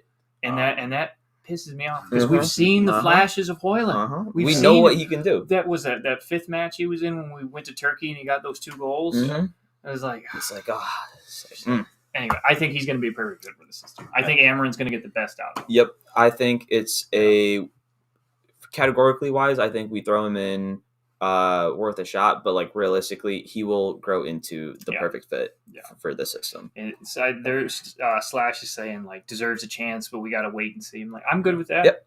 100%. I think it's got to be one of those things where, and that's the thing when you have our front line is just young players, and then Rashford. Again, frustrating thing is he's making 17-year-old mistakes when he's 27, but it's all about. It's the stars will align. It's just we have a lot of young players. So Hoyland will start getting his head up. Garnacho will start getting his head up. It's going to happen. It's just one of those things. Kind of like Arsenal, they got a lot of young players at the same time. It's going to take time. Then he says, "Remember how sharp he looked first game against Arsenal? That's how Amorim used him." I think personally, Hoyland fits Amorim's system like a glove. He's basically the same striker profile as Victor Gyökeres, and even Harder, who they signed, who's basically just a Hoyland clone. He's a Norwegian blonde striker. Like, that's basically what he is. Honestly, like we're saying, we haven't even really used him properly. No, we have not. He's, again, like I've said, he's too young and he's too inexperienced to spend 90 minutes wrestling Virgil van Dijk and these guys. Like, that's not, you're not going to get anything. He needs room to run. He needs to learn how to curl his runs, how to play off the shoulders, how to spin and turn. And he needs the ball played into the channel so he can run. If you ever watch him at Atalanta, the dude has got pace to burn. Yes, he's a quick boy. But we just never see it, though. No. I think he's going to cook in the system. Yes, he will. If we use him well. The question mark is just getting him the ball. Yeah. Yep. 100%. Just getting the ball. Yeah. That's what I think. So I agree. Slash says, I think he thrives in a system that makes him the focal point. And it's unfortunate that a young guy's got to be the focal point, but I think he can do it. Oh yeah. I wouldn't say it if I didn't think Hoyland could do it in terms of the quality on the ball. It's just about getting him the ball. Yep. The stat that I always point to is that one match last season where the most passes he received from one of his teammates was from Andre Onana because we weren't finding him. Insane. And I love it when he goes in on his teammates. He went in on Dallo, he went in on Garnacho. Like you have to be able to do that. Yeah. Because that's the only way guys like Garnacho are going to learn. We'll give him the ball. Yeah. Like you're allowed to do that, and it's not personal. Like the press is going to make it out to be a big deal. Like when Maguire went in on Rashford a long time ago. Like that's the most normal thing you're going to see on the pitch from teammates. There's nothing more to it, but the press is going to blow it out of proportion. But I think Hoyland fits this system perfectly. I do too. It's just he's young, so we're going to have to be a little patient. Gyökeres was in his mid-20s when he went to Sporting. Right. Like he already had like 4 or 5 years on Hoyland. So. Danny's got a question there. Danny's got a question. Do you guys think we're going to see? Do you guys think we're see Obi getting first team this season? I don't think this season. This season's a tough one for me. I think if there's anybody that any young player that I'd say that now because hindsight, like if there was ever a player that we're going to see this season for me, it would either be Amos or Kone. Yeah, Kone got injured because Kone's played first team football. That's the only reason I put him up there. Same with why I picked Nipan early in the week compared to Mastantuono for one of those 2 number 10 rotation options. Nipan plays first team football. Mastantuono is more of a substitute because he's young. Both similar ages, but one plays. And that's, to me, that's just the kicker for me personally. Doesn't mean I think anyone's better. I just think I look at the experience. I think, and I think it's going to be an experience thing. But I think if we get up in like a Europa League game, I think it's the only way he's going to play. I agree. Yeah. Is we get up like 5-0. and we're on the second leg, and they're like, okay, we're going to rest some guys. They might throw them in. Yeah. If we get injuries, it could be like when Rashford got pushed through. And we lost Rooney and Van Persie at the same time. Rashford comes on, does it dirty, and the rest is history. And now we wish it was history. Slash says, I'd like to see him getting 5 minutes still at the end of the games. You can only really do that when winning. Plus, we still have Wheatley, who's been here already a full year. And training with the first team. Still not getting minutes. So I think that... I'd like to see him get some more time. I'm intrigued to see what Amorim's going to do about that and see if he's going to rotate him in a little bit more or how that's going to go. Yeah, they are different players. Danny, I think that in this system, though, they're probably going to be playing a similar role. Nippon is more of an 8 because Rosenborg do play 4-3-3. Yeah. I think that in this system, that's the role. Plus, because he's young, I see him. It's kind of like Manu. We can push Manu into a 10, but I think I don't think that's his best. I see Nippon playing a little higher up the pitch, like an Odegaard a little bit. And again, there's not a right or wrong. This is just feeling. So, how's everyone doing so far? We are cruising. 8 of you guys watching, go hit that like button for me if you haven't yet. Subscribe to the channel if you're new. Yeah, Nippon can play everywhere. Plus, their season's done. Like I said yesterday, he's going to be going to visit a lot of clubs right now. 10 million gets him over the line. It's a no-brainer for me. The kid is so good if you guys ever watched him play. Let's move on to some players that we haven't quite gotten to. We still have a lot, but there's some players that probably going to be pretty simple, but at the same time, there's probably a lot to be said. Starting with Luke Shaw. Get him out. I'm so over him. We'll do that at the end of the season. The question is, does he fit this system? Let's say all things being equal, which is hard to do. Would he fit the system if he's fit? The problem again, if he's fit, he would. There's always the thing you have to filter Luke Shaw conversations through is the fitness thing. Yeah, I get that. But does he fit? Ooh. You guys are killing me. I love you. I love you guys so much. You guys just make this channel so great. I love it. Who? Call him a taxi. Love it. I'm not going to have any fat shaming on her. I don't do that. You guys, I don't do that. Luke Shaw, when he had a broken leg, was in better shape than I'll ever be in my entire life.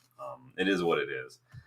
Get him to the hospital ASAP. I mean, maybe when we rebuild the stadium, we can put a hospital in the stadium just to save time. We'll have the Luke Shaw medical wing. Yeah, for real. His name engraved in one of the beds, just specifically for name the physio room after Luke Shaw. The Luke Shaw room. RSV, I will never forget Rashford for downing tools. Any United fan who's defending him is just beyond me. He has been given many chances and need to get out. I mean, it is what it is. He's never left the hospital, mate. Have we seen him in this year's shirt at all? Yeah. Just in the promo picture. If you look at the thumbnail is him in last year's shirt. Yeah. I don't even think he's got his own shirt yet. No, he hasn't played. You guys are killing me. So on Shaw, I mean, Danny B says, yeah, you won the shirt, RSV. If you didn't get it, man, if you didn't get my message earlier, if you didn't get it on the channel, hit me up. UnitedStatesOfUnited@gmail.com. Give me your deets, and I will get that in the post as soon as possible, unless you're closer. But so Shaw, my thoughts on Shaw. 29, can't stay fit. Too bad though, because I really think that I could see him more as a left center back than in the wing back. Yeah. I say that though, but at the same time, you guys know I've criticized him for not getting forward as much because when Shaw gets forward, he creates something. He does. So I could see him in that position. The problem is he doesn't do it naturally enough. Now, I don't know why that is. Is that a tactical thing? Is that he's still gun shy after getting a broken leg thing? I don't know. It's because Gareth didn't tell him to do it. God, I swear. There would be riots if there was even a photo of him in an England anything. I know. People would be pissed. The problem is because he can't stay fit, the left center back is in this system probably the best way to manage him because he's not going to get up and down the pitch for 90 minutes in that wide role. He's just not. He did very well in that left center back position before under Ten Hag. He was actually chosen over a fit Harry Maguire to play there many, many times. And I think he did well. So if he were to stay, that'd be, to me, the best role for him. Yeah. And that's if he's fine being a rotation option because he's not starting over Licha. No. It's just the way it is. RSV, thank you. Yeah, big up RSV, you guys. Congrats to RSV. Getting involved, man. I love it. Slash says, seen enough of Shaw. Every cross is low and usually hits the first defender. What are we thinking with Shaw? It's worth a shot. Give him a try. Yeah. But, the thing for him is, if he's still under contract till 2027, so if we're going to use him as a left center back, that could, if we want to fill in some other positions and he can actually stay fit, which is a big if, he could fill one of those positions. Right. Because we have 3 defenders who might be leaving. So if That's he's fine coming in, not playing every single week. Yeah. Yep. Exactly. Rotating in and maybe filling in that wide role against like a fucking Oldham or something in the League Cup. Yeah. Cool. Or in Europe. Daddy B, you're so mean. The Hamburglar. So again, okay, so we've kind of forced ourselves to look at how all things being equal, Luke Shaw fits. But okay, now let's filter it through the reality of the situation. No. He can't stay fit. Yeah. That's the thing. Period. So he's been fit half the time he's been here. He's been here 10 years. Yeah.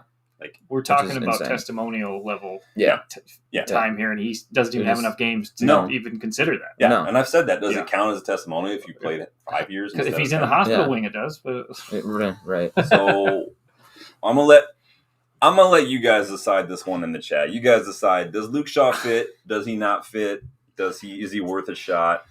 Ed Woodward thought that was a good idea, Slash. Yeah. This is how we did things under the old regime. Protect the value by just letting him, rolling it over, and maybe someone will want to buy him. Thankfully, he's only on like 150K. Yeah, he's not. That's all he's getting. He's not making as much as Anthony. Yeah. I'd be leaving if I were Shaw. I'd be like, "Fuck that, I'm out." Yeah. I'd be like, I'm pissed. All right, so I'm gonna say Shaw doesn't fit. That's how I go. It's the injuries. Yeah, he just can't. If you notice, it's the older two English players that we've decided just don't fit so far. The ones who are just never really had a whole lot of competition.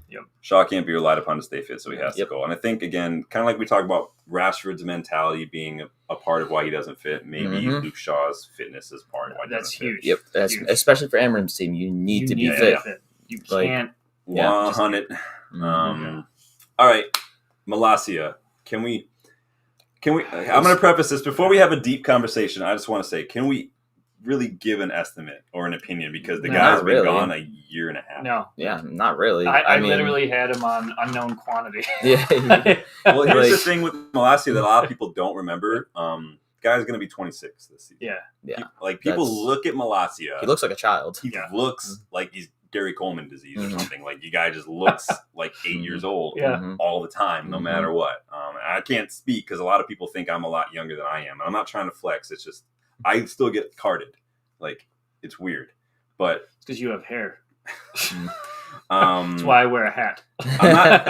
I'm not saying he's done as a footballer, but how much development is Malacia going to get? That's the real question. And it's like being out for so long. Right. He's how out. much is that stunt? Yeah, he was out for almost 2 years.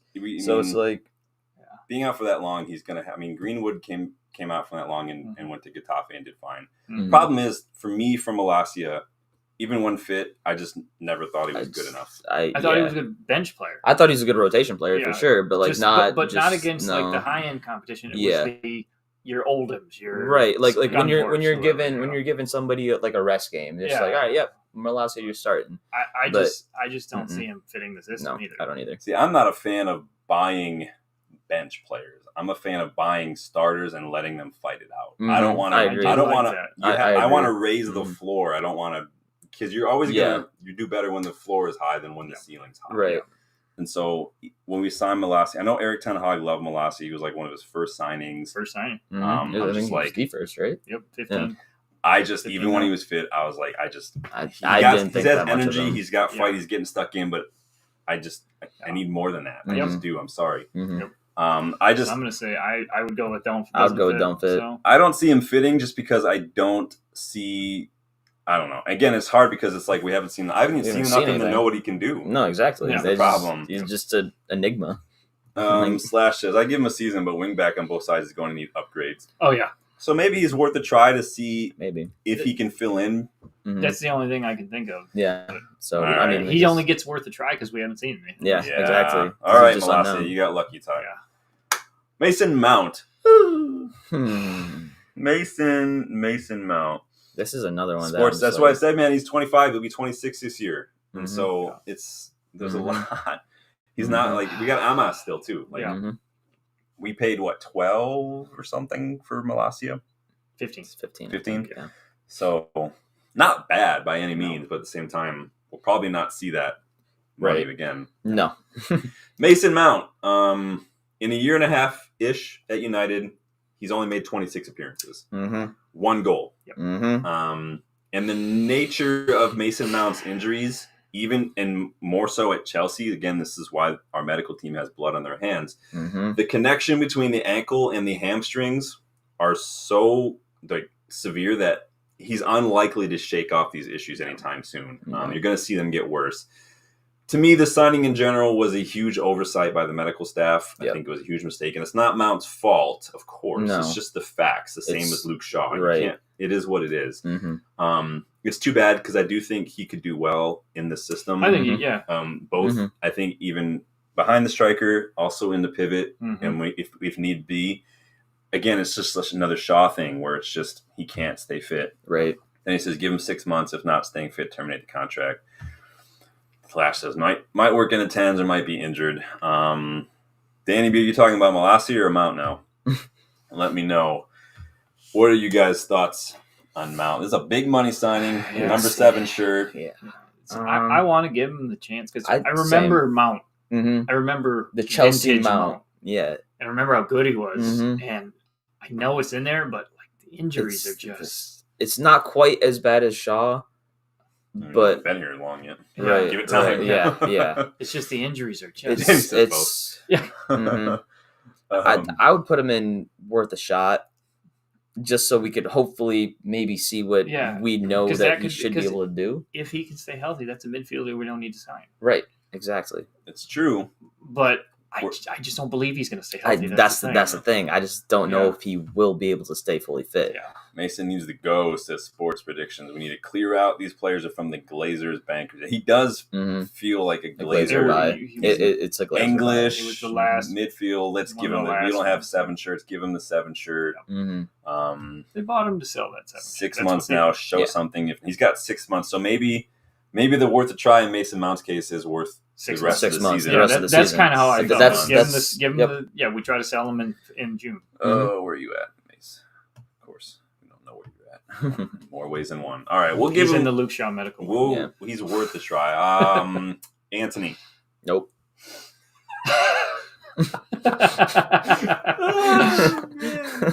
You were just like, I didn't even. You've been waiting for this. Yeah. Just nope. Just ready for it. All right. Okay, Dylan, your thoughts.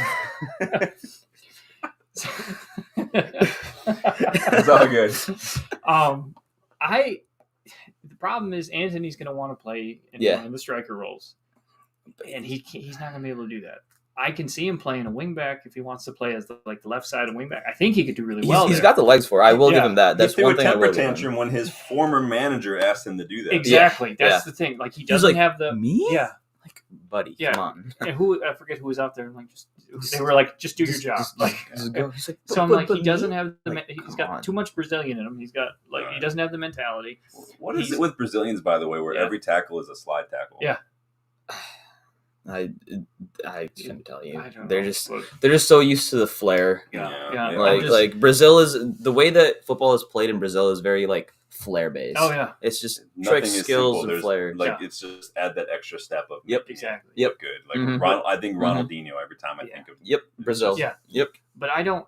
But in terms of even as a wingback, he's not necessarily quick enough. No. He's so slow. Yeah, so he can't play. He can't play up top because he's going to make the wrong decision. His passing's not really that good, and he's 1-footed. Oh yeah, and he can't. So which is so funny because the shit that he's done well, has been the right foot. I know the goal against Liverpool. Yep. The goal against Barca. Yep. He had that one cross. I forget who we were playing. It was right footed. It was the same with Shaw. Why do you not get forward, Shaw? When you do, we create something. Anthony, why do you not use your right foot? When you do, something happens. We get a goal. Yeah. what are you doing? So Liverpool should have just automatically lost for letting Anthony score with his right foot. Period. Yeah, that was nuts.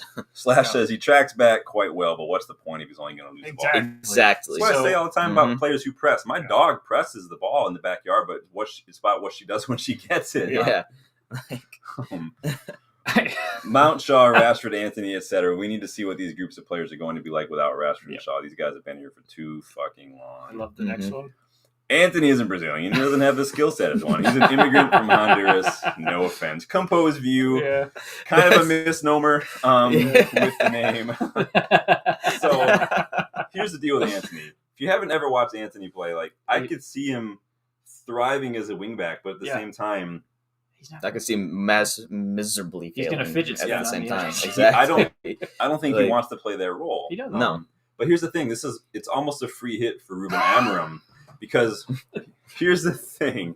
Why are you discussing Anthony? Hey, listen, you heard my take as soon as the name was mentioned. He had that one cross, Anthony's United career in a nutshell. Oh. That's why I love you guys.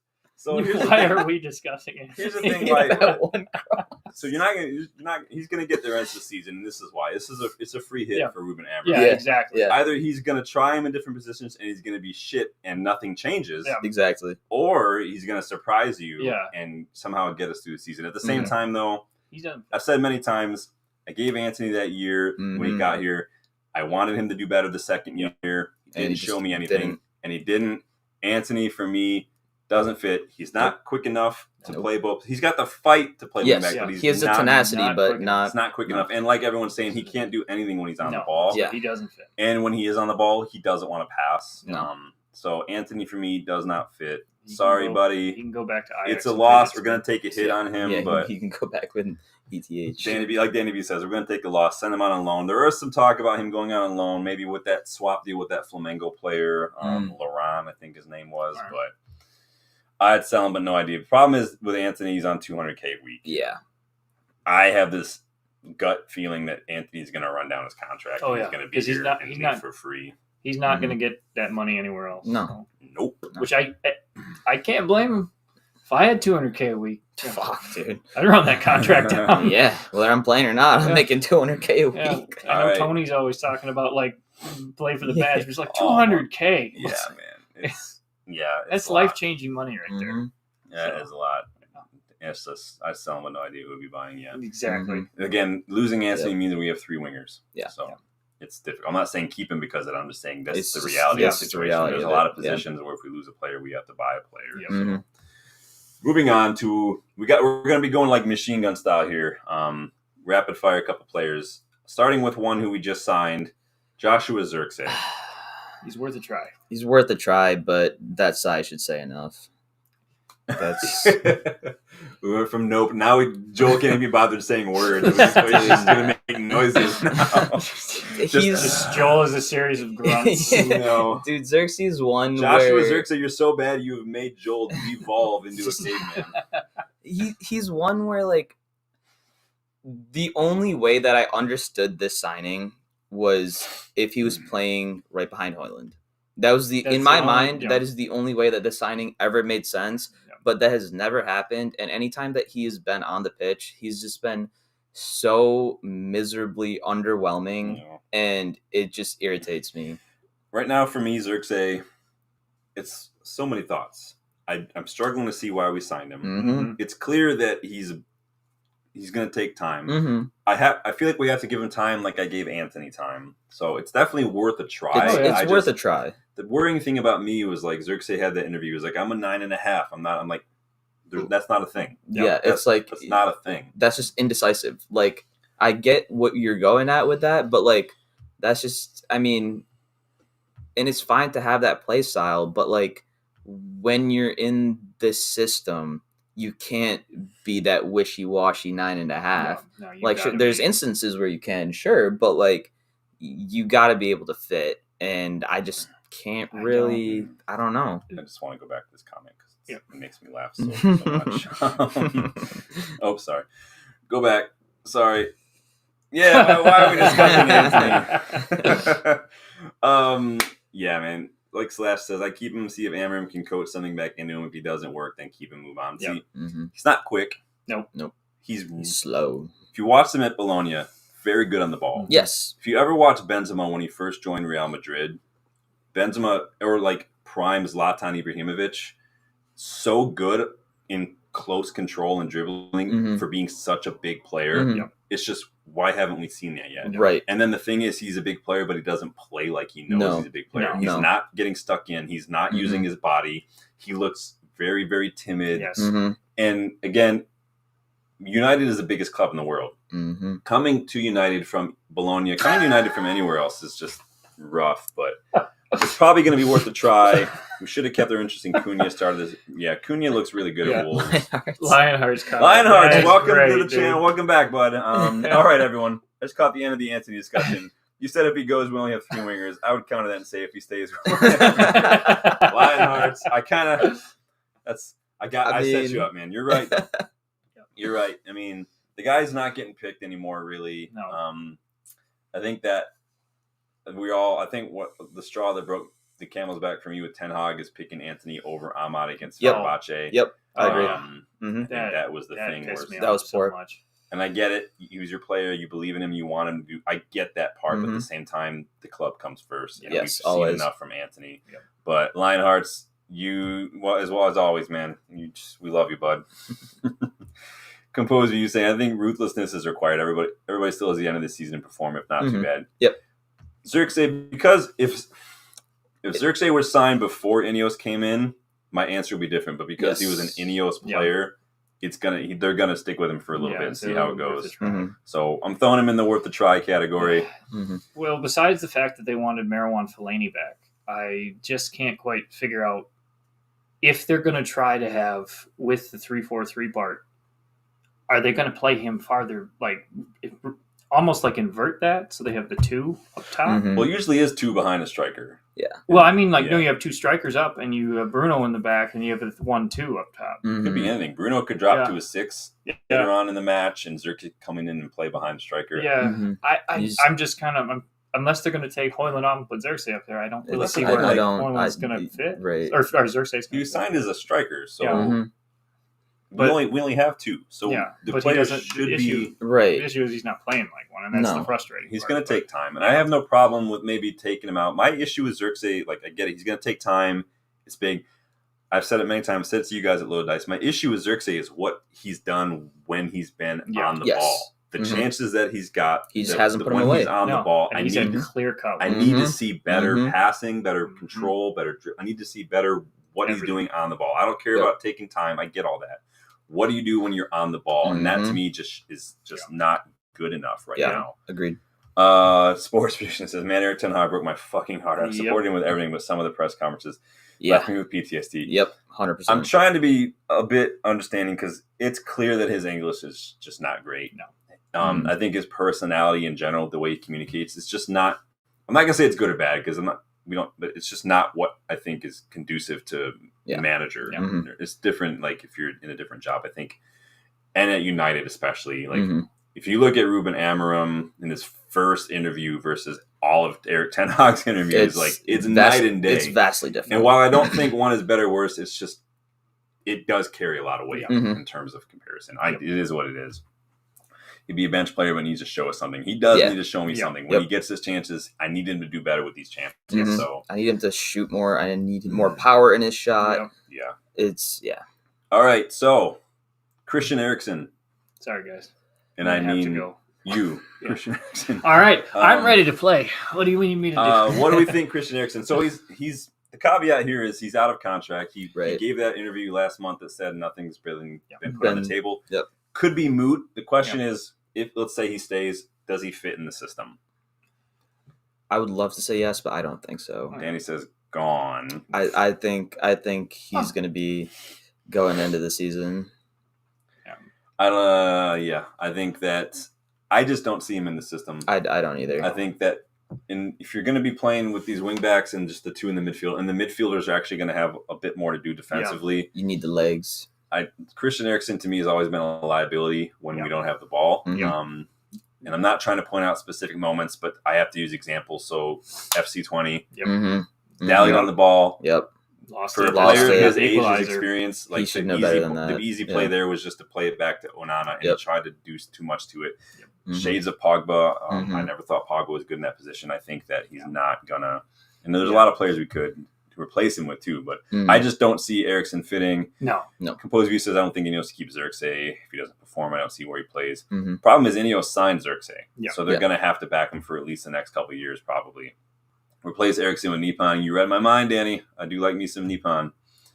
Sports predictions. Xerxes still thinks he's in the Serie A, but he get the ball taken off him with the quickness. Mhm. He's like a Pogba up top Mm-hmm. when it comes to losing the ball Yeah. and the way he moves and things. Mhm. Time's up. Wish we signed him 10 years earlier, though. Yeah, I love Eriksen at Spurs. Oh, That yeah. was so Mhm. good. That He was like, oh. if you remember when Spurs sold Gareth Bale, Yeah. they bought like 5 players, Mhm. and Eriksen was the only good one. Yeah. Yeah. Like they bought Roberto Soldado.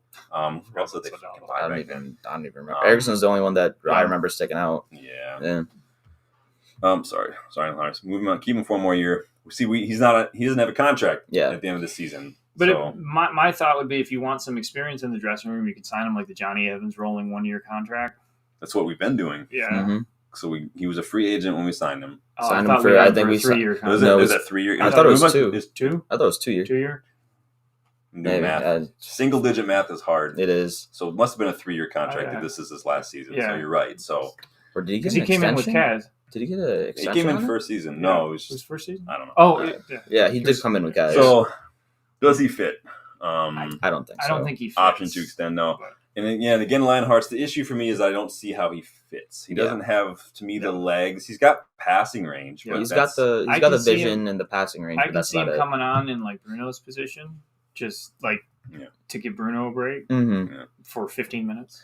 But honestly, and I'm not saying I don't rate him because I do Yeah. rate him, but honestly, Eriksen's one of those players where if a good offer came in January because he was free, Mhm. I might listen to it. Yeah. And then, like Danny's saying, like I said, go get Nippon. Nippon is available in January. Yeah. Their season ends December 1st. Yeah. Mm-hmm. Go get him. Question is, if we have to keep one Eriksen or Casemiro for next season, who? Well, we might have a choice with Casemiro. He's still got a few years left in his contract. Yeah. Honestly, right now, if I had to pick one, I'd probably keep Casemiro. I think Yeah. I'd probably keep he's Kaz. turned it on. Yeah. He looks a little bit more like himself. He looks a little bit better now that he's Yeah. not under. and he can ETH. pick a pass too. Yeah. And he's got the heading ability, which Mhm. is for us needing goals. Casemiro is on free kicks in the box. Like I've Yeah. never seen a player who just sneaks behind the Yeah. line and gets on the end of Yeah. those. I feel like every single time he's on the pitch, He's and we always get a free kick, he's the one who gets Yep. on the end of it. Mm-hmm. He may not score, but he But he's gets on the there. end of it. Yeah. Mm-hmm. And Casemiro has seen a renaissance moving up a little higher up the pitch. Mm-hmm. Eric Lamela, not one of the players Spurs got. I forgot Oh, about Eric gee. Lamela with the bail money. They got a few players with that bail money. They just didn't. Mm-hmm. Spurs just don't have a history of buying very well. Yeah. Slash, Mine's son. Daniel Levy likes to get in the eye. yeah.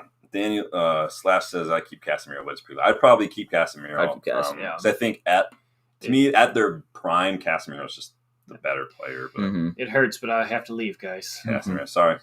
So bye. I Bye. threw Bye. Eriksen in the that doesn't fit. Yeah. I'm Casemiro, so he's got a few years left on his contract. I'd say it's worth a try. I mean, he's Yeah. not a perfect fit, but it's Yeah. definitely worth a try. I Yeah, think he'd. worth a I think try. he'd be doing better. Yeah, I think he can come in. Mm-hmm.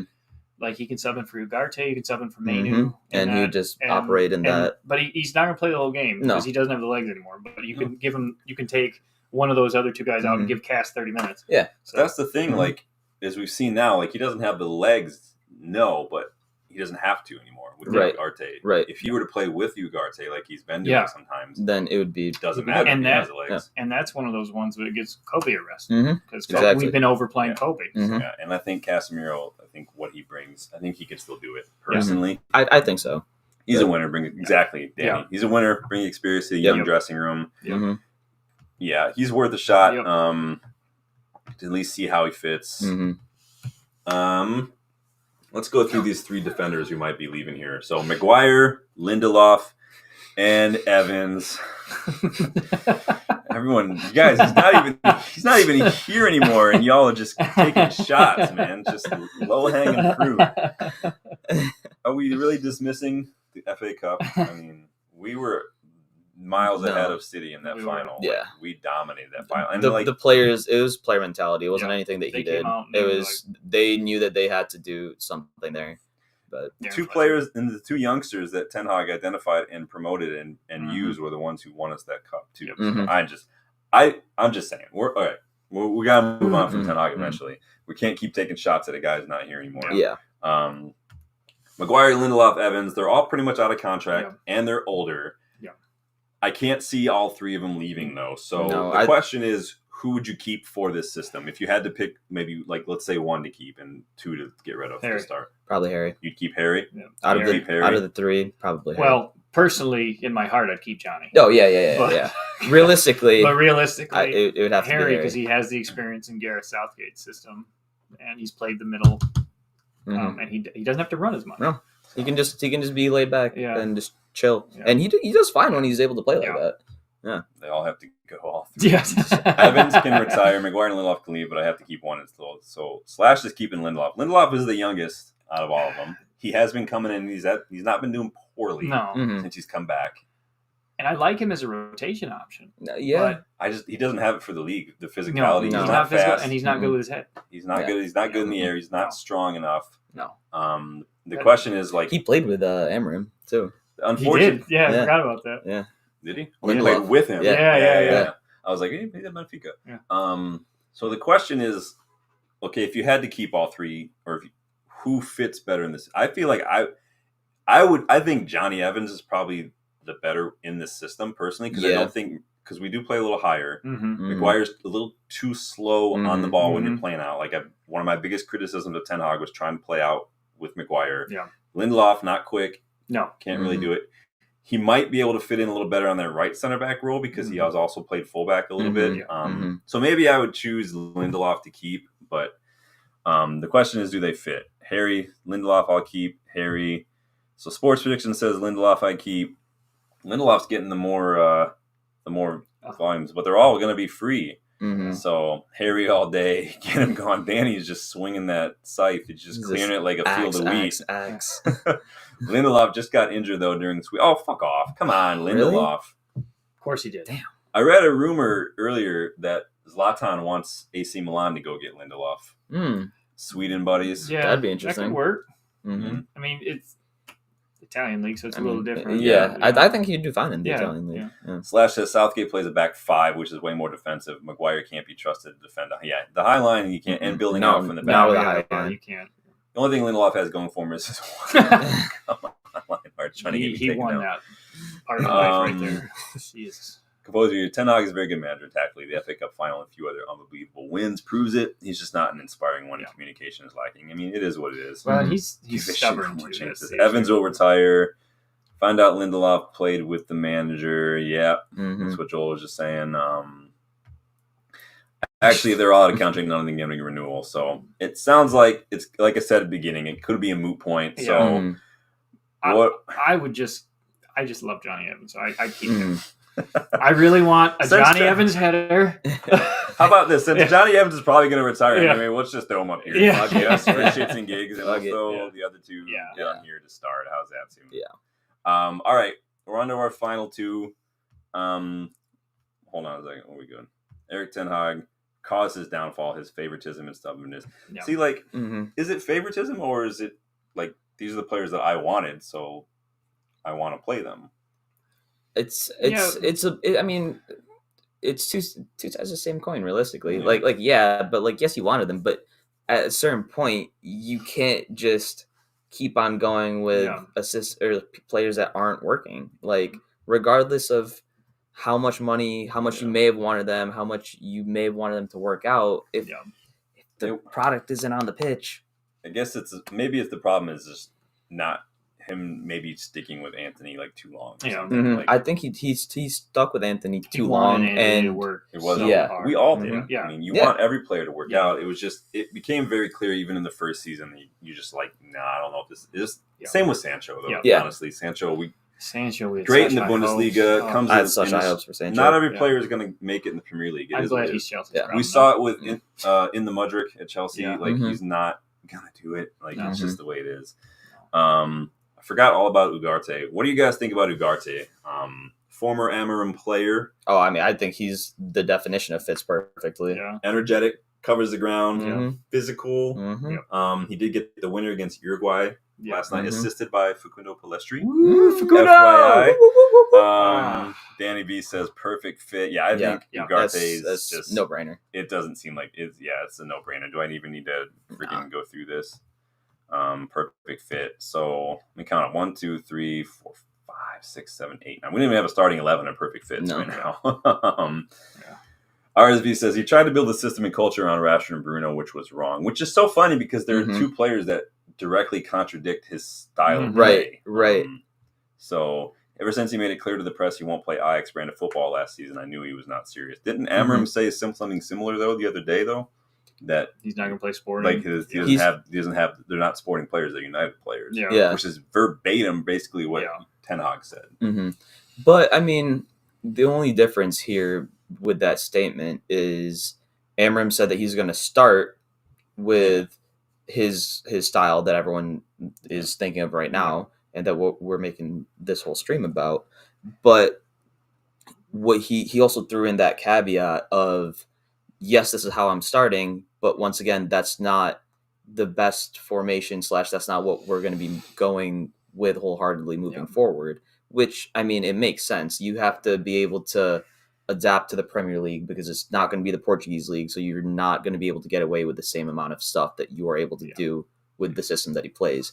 Regardless of if it's working in the Champions League or not, those are different types of games and tactics and everything. I think Amorim is automatically going to get more grace because of how well he communicates. Yeah. Oh, 100%. 100%. And like I said, I don't think it should be the priority. I think it does make a difference. It does. And it does. You can't deny that it does make a difference. He can speak English, Cotterill, just FYI, fucking asshole journalist. But that pissed me off. Right. I was it's like so going upset. to France and getting mad that somebody doesn't speak English.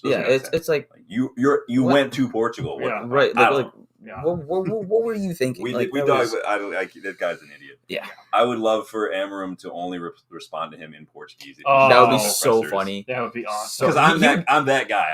Honestly, I feel like the majority of our fan base would be like, "Good, fuck you," as you should. On Anthony Leinhart says, was it hoping Anthony would just click, just like we always give Martial a new contract. I mean, it's one of those things where you hope a young player in a new league will come good. The same as we're talking about Xerxes, the same as we talk about any player that we sign. It's just, it was very clear. We're in Anthony's third season that it's not going to work. And it's just whether or not that Ten Hag was being stubborn about that, playing favorites, or just maybe couldn't see it. I doubt that he couldn't see it because he's a professional manager. But definitely keep Ugarte. Yeah, we pretty much did that. The last one is, I mean, it's an interesting one. Let me get through the chat here so we get caught up. Eric Ten Hag tried his style too fast as Amorim was slowly graduating in. You did say we're going to see an identity right away, so we're going to see. We'll see how that goes. That looks like, if it's going to come in phases or what, but. Problem is everyone wanted to see style of play from Ten Hag, but now we're saying, well, maybe we'll slowly graduate Amorim's system. I think Amorim is just going to get a lot more grace than Ten Hag. I think people are just going to vibe with him a little bit more. Leinhart said, but Amorim said it slightly better English, so it's cool. Exactly, Leinhart. I think he's just because he could speak a little better. Man, I sound like a troll. I don't mean you're not a troll. We said the same things already. So the last one is I put it up here because obviously he's part of the squad. Altay Bayindir. I'm going to put this out there right now. I think Bayindir needs to leave for his own career's sake. I think so. Nothing on him. No. But I think he's a good keeper. He's played, 2 matches? Yeah, 2 or 3 maybe. 2 or 3 maybe. He was a starter. We got him for, 4 or 5? 5, which was half of his market value. So he needs to leave. I think we've got keepers. There are probably other keepers out here. You could even just throw Tom Heaton on the bench. I don't get what the whole Bayindir thing was. That was, it wasn't like he was expensive, but no, I was unsure about that too. I was like, why are we? He just needs to leave for his own career. I think he deserves to be playing first team somewhere else in a different league or team, whatever. But I think for his own sake, I think he should leave. Yeah, and again, with the filter of does it fit? I didn't watch a whole lot of Turkish football because it's Turkish football. Does Bayindir play the kind of football that we play. He's not really a build out from the back keeper. No, he is more of an old school. He's more of a direct keeper. He's more of an old school. Like, I'm here just to make saves. I'm here and to find play the ball out. So I don't think he's gonna fit that system, even if he were to stay. Let's say if he was a starter, would he fit the system? Yeah. I don't think so. No. We still have VTech. Yeah, VTech. We've got one or two keepers rolling around. I think, is the keeper in the academy who had a really good. Obviously, he's young, but he's had a really good couple games. Yeah, VTech's out on loan. I think Lionheart's. I think that. But the problem is how often do you rotate a keeper? Right. Especially at United. Louis Van Gaal was the only manager I've ever seen rotate keepers that heavily. It was Sergio Romero in the Cups, David De Gea in the league, and David De Gea almost had the Golden Glove that one season. Romero basically won us, almost got us that far, and it was I don't know. You guys let me know. I think that let's pretend for a second Bayendir is a starter. Does he fit the system? In my opinion, probably doesn't fit. I don't think he does. And we just really haven't seen enough of him. But he needs to go for his own sake. I think he just needs to go for sure. Yeah. So what do we got for a perfect fit? How do we got what? So 1, perfect 2, fit. 3, 4. We got 10. 9. Oh, geez, we had 10.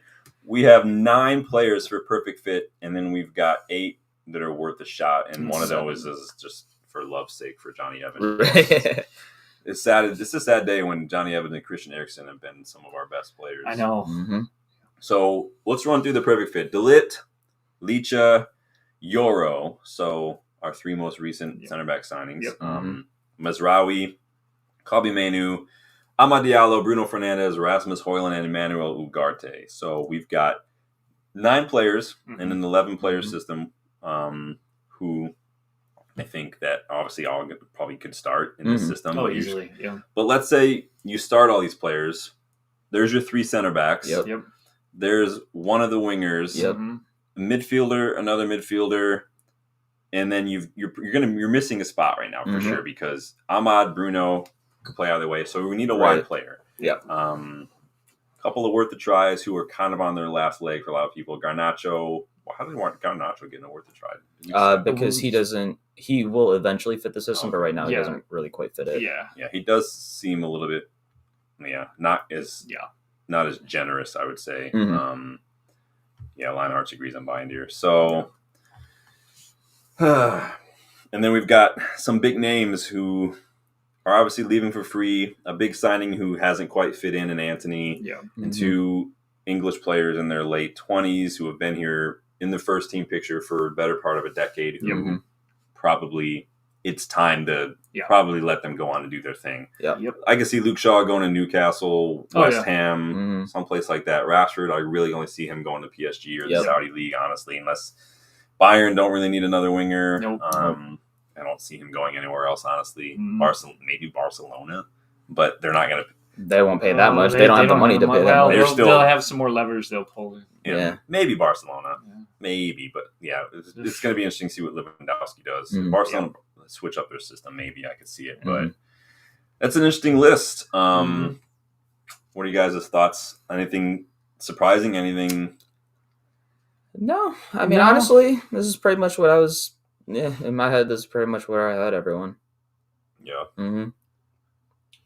So what happens at the end of the season with these worth a try guys? So if you have 8 players in worth a try that don't work out, that's 8 players that, that's our starting goalkeeper, one of our starting wingers, or one of our starting fullbacks, a midfielder that the Glazers just spent a lot of money on, a striker that we just brought in, and a couple of players. One is going to retire, one obviously older, and then one in Malacia who brought in. It's been out for a year and a half. So Onana, I think, is going to be fine. I think they're going to sell Dallo. I don't think he's going to fit the system as well. How much did we pay for Dallo? Do you remember? No. I don't know off the top of my head. Couldn't have been a lot. No. Garney's should be fine. He'll be fine. Malacia will be an interesting one. Mount is a toss-up, straight toss-up. Xerxes, I don't think. I think they're going to sell Mount. I think he's going to be too injured. And loan, maybe. Yeah. I could see Xerxes going on a loan. Bologna will probably take him back. Cass, I think, will work because of his wages and everything. I think he'll just be one that eventually 20 million works for out. Dallo under Jose. Oh, okay. Lionheart says Rashford will fit the system like a glove. I promise. Not everyone agrees. 20 million for Dallo under Jose. Yeah, Okay. it was a lot for a teenager, especially a teenager that we bought when he was injured. Yeah. We'd probably make more if we sold him. Oh yeah. Mhm. So again, We'll probably get him Somebody off for was like looking 35, at him. 40. One of the bigger Italian clubs, I think, was looking at him. yeah, But I remember he was linked with Bayern. He was linked Yeah. with Dortmund. Mm. Yeah. Madrid need a right back. Yeah. I could see him going. He does play like a little bit like a young Carvajal. Mhm. Okay. But not saying he's as good, guys. Don't clip me up. I'm just saying he reminds me of that profile. Yeah. So Mhm. that's interesting. Let me know your guys' thoughts in the chat. What you guys think of that list. Is there anything you would change? Anything that surprises you? Lionheart says, honestly, my favorite season with Dallo was when he was at Milan. Dallo, man, Lionheart's just a savage tonight. He woke up and showed violence today. I'm here for it. Let me just It's coming through cutthroat. I'm going to remove this and transition this back over.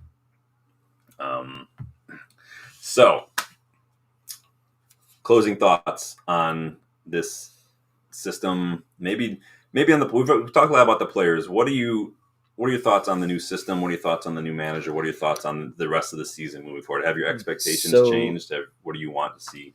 Honestly, I mean, he obviously gets leeway for the rest of the season. Let's be honest. I think everyone's pretty much written off the season, and then however far he can carry us in the table, I think it'll just be, chalked up to a win-win regardless type of beat, because this latter half of the season is just going to be free reign for him to experiment and kind of figure out who plays how and kind of get that all meshed with how he wants them to play. And then, I mean, as a system though, it's a unique one that we don't really see rarely at all. But what I do like about how he plays with the system is if you ever watch just not even from just pure watching a regular match, if you ever see the statistical movement maps of where they just have the dots and then they speed up player movement for just that one side for the full 90 minutes, and you see how the transitions and the players move. So it's pretty consistent throughout games where if ball's coming in one side, you'll see a defensive hook swing. Yep. And it kind of changes to a umbrella hook or a J almost. And then that's pretty parred with what side he's coming down from. But also offensively, when you get that flip into a counterattack, you see the immediate push up, and then you just have so much in terms of options. And it's very fluid with what you can do. So it's going to be interesting to see how that system, A, adapts to the Prem, B, how our players adapt, and then C, if that's going to be the actual system that he sticks with. Well, we've seen a 3-4-3 in the Prem before. We Conte have. ran one. We have, but it's totally different profile. Yes, He was yes. if you're over 30, you're good. Yeah. Amorim, if you're under 20, come. My name is Leonardo. Um, I'm excited for the versatility it's going to provide. I agree. The fact that we can have a back five if we need to, the fact that we can transition to a front five, things like that. Lionhearts, man. The happy hour start early today. It started early for us, but you're just going hard today. I think what I like about the system, I think it could be good for some players like Rashford, because it takes a little bit of that pressure off as far as the defensive. Yeah. And I'm not saying that that's a good thing necessarily. It just eases it up a little bit. Yeah, I think on paper and results-wise, I think it will be good for Rashford. I don't think that you need to cater to that for players, but I think that we could get the more out of Rashford just by having that availability. of course. I think, 100%. Or Garnacho or anybody up front. I think that total football thing is going to be taken away a little bit from those wide attacking positions. They're going to be allowed to focus more on attack. But I think that, again, like we've been saying, it can change depending on the opposition, depending on fitness. Because, again, those wingers can be – those wing backs really can be wingers against some people, can be fullbacks against others. And I think that there's nothing wrong with that. And we have the players, like you're saying, Dylan, to experiment. And I think that to me is just – it's almost a blank canvas. It's almost too many decisions to make for Amorim in some regards. Right. And so but we're just gonna have time. I think that for me, I think we still have an opportunity to win a trophy this season. Oh yeah, 100%. for sure. I think. I mean, we have Tottenham in the League Cup, but I think League Cup we can I think make a New run. manager bounce could Mhm. work in our favor Exactly. finally, instead True. of us always playing somebody who's got a brand new manager. I think we have a couple games left to do something in the Europa League. Mhm. Part of me thinks that we do have a good chance to win the Europa League. Yeah. I if we think can, if we can qualify, Yeah. that's a big if. Mhm. Because we Yeah, kind of shit the bed to start. Yeah. We didn't lose. We haven't lost yet, but I'm Mhm. like, but we're already behind. That's it's the yeah, thing. yeah. if we can put a couple wins together, I mean, but it's the same in the league. We're only 4 points off top four. Mhm. We're not gonna. I don't think we're gonna finish top four, but No. a couple of good results. Again, it's just I hate relying on other teams to lose, Oh, yeah. but it is what it is. But Hey, no confidence here. We're making a title push. well, like you're saying, Win the league. like you're saying, Joel, the pressure's off a little bit. Yeah. Rather. Yeah. He's got He a has season, free reign. Like, And we might see the players react to that too. 'Cause Mhm. They've felt the pressure with Ten Hag for Yeah. so long. They might ease Feel up. freer. Yeah, So. feel like a weight lifted off the Yeah. chest a little bit. I'm a little less understanding when it comes to that. They're Premier League footballers. No, The 100%. You're pressure's absolutely always right. there. Yeah. You and I were at the bar watching Mhm. that League Cup Yeah. game, Lou Root's first game in Yeah. charge. And Mhm. you remember how Oh, half happy and half pissed off I was Oh, that yeah. these players were turning up, and I was like, "You motherfucker!" Yeah. It's like, yeah. so you tell me you can't do this week in and week out? Interesting. Let's see what we do against the Tractor Boys first. Yeah, yeah. Ipswich is going to be interesting. Yeah, Yeah. I think that didn't they just? They just won. They got their first win. Yeah, they just Mhm. beat. Who did they beat? Spurs or Arsenal or somebody? It was Spurs, somebody. it was Spurs. Spurs. It was Spurs. Spurs being Spurs. Mhm. So, you guys get your final thoughts in. That is going to do it for us today. Glad you guys were able to stop by. Sorry if we took you away from any international matches, but did you really care? Like I said, we like to just shake up the boredom of the international break. Mhm. Special shout out to Joel and Dylan for stopping by again today. I really do appreciate it. It is much more fun and joy. And Dylan, special shout out to Jeff. Our boy Jeff was at Old Trafford for a couple matches recently. Mhm. Brought Dylan back this scarf. Yeah. Celebrating the future. The Mhm. future is bright. Big up, Mhm. Jeff, for bringing that by for Dylan. Thank you. Lionheart actually thinks top four is possibly top three could be on the cards. Mathematically, yes. Oh, yeah. But Math wise, yes, but realistically, I don't know. I can't I don't dismiss know. what I've seen on the pitch. But Right. you never know. I've always said many times, never underestimate the new manager bounce. No, for If we get a Yeah. couple of really good, surprising results, you never know. But Mhm. it does a lot for the players as far as momentum goes, mentality. Yep. We'll see how it goes. And it's going to do a lot for us. So. Oh, yeah. Agreed. Slash says, I'd much rather this over international football. And big up, my guy. Let's That is go. awesome. Much love. Thank you guys for stopping by. Please, please, please like the video if you haven't yet. Subscribe to the channel if you are new. RSV, please get at me again. United States of United to get your shirt. I will pop that in the mail for you. Dylan, throw that up again. And you guys keep on keeping on. We're on the road to 2K subscribers. And again, we do these shows periodically during the breaks. I like to show my appreciation with the giveaways. So Rashford's going to be on lockdown. We'll see. We've said that about the previous 6 managers couldn't do it. I don't know if we're going to do it. So Yeah. All right, guys, that's going to be it for us. Enjoy the rest of your evening. Any final thoughts before we let you guys go? I'm excited. I want to see what they can do. Yeah. So, Fingers crossed that this new manager bounce will be more than just a bounce. Yeah. Just keep on bouncing. Yeah. All right, y'all. Take it easy. I'll get at you in a couple of days. I'm going See to you probably guys. take a day off tomorrow. Yeah. But See thank you guys. Dylan. Thank you, Joel. For sure. Thank you. Lay